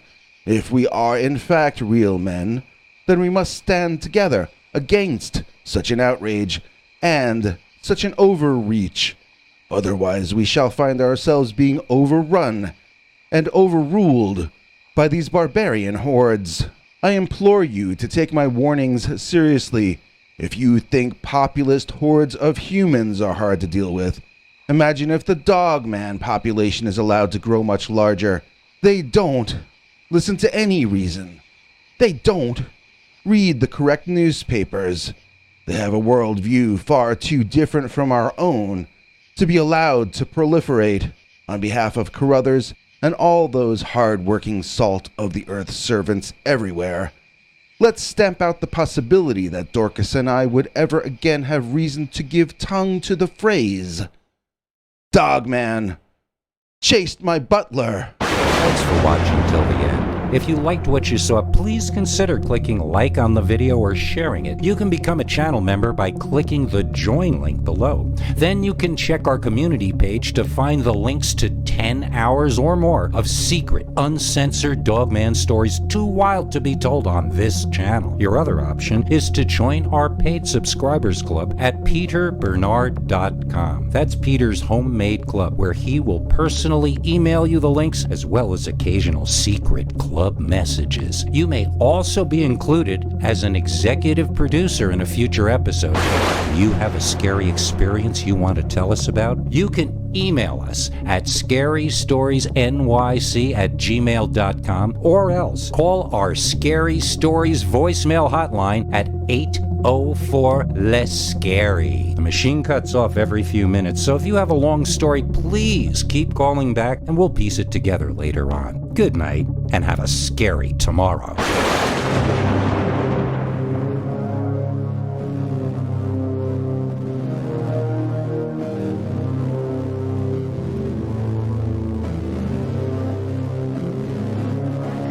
Come back for more scary stories.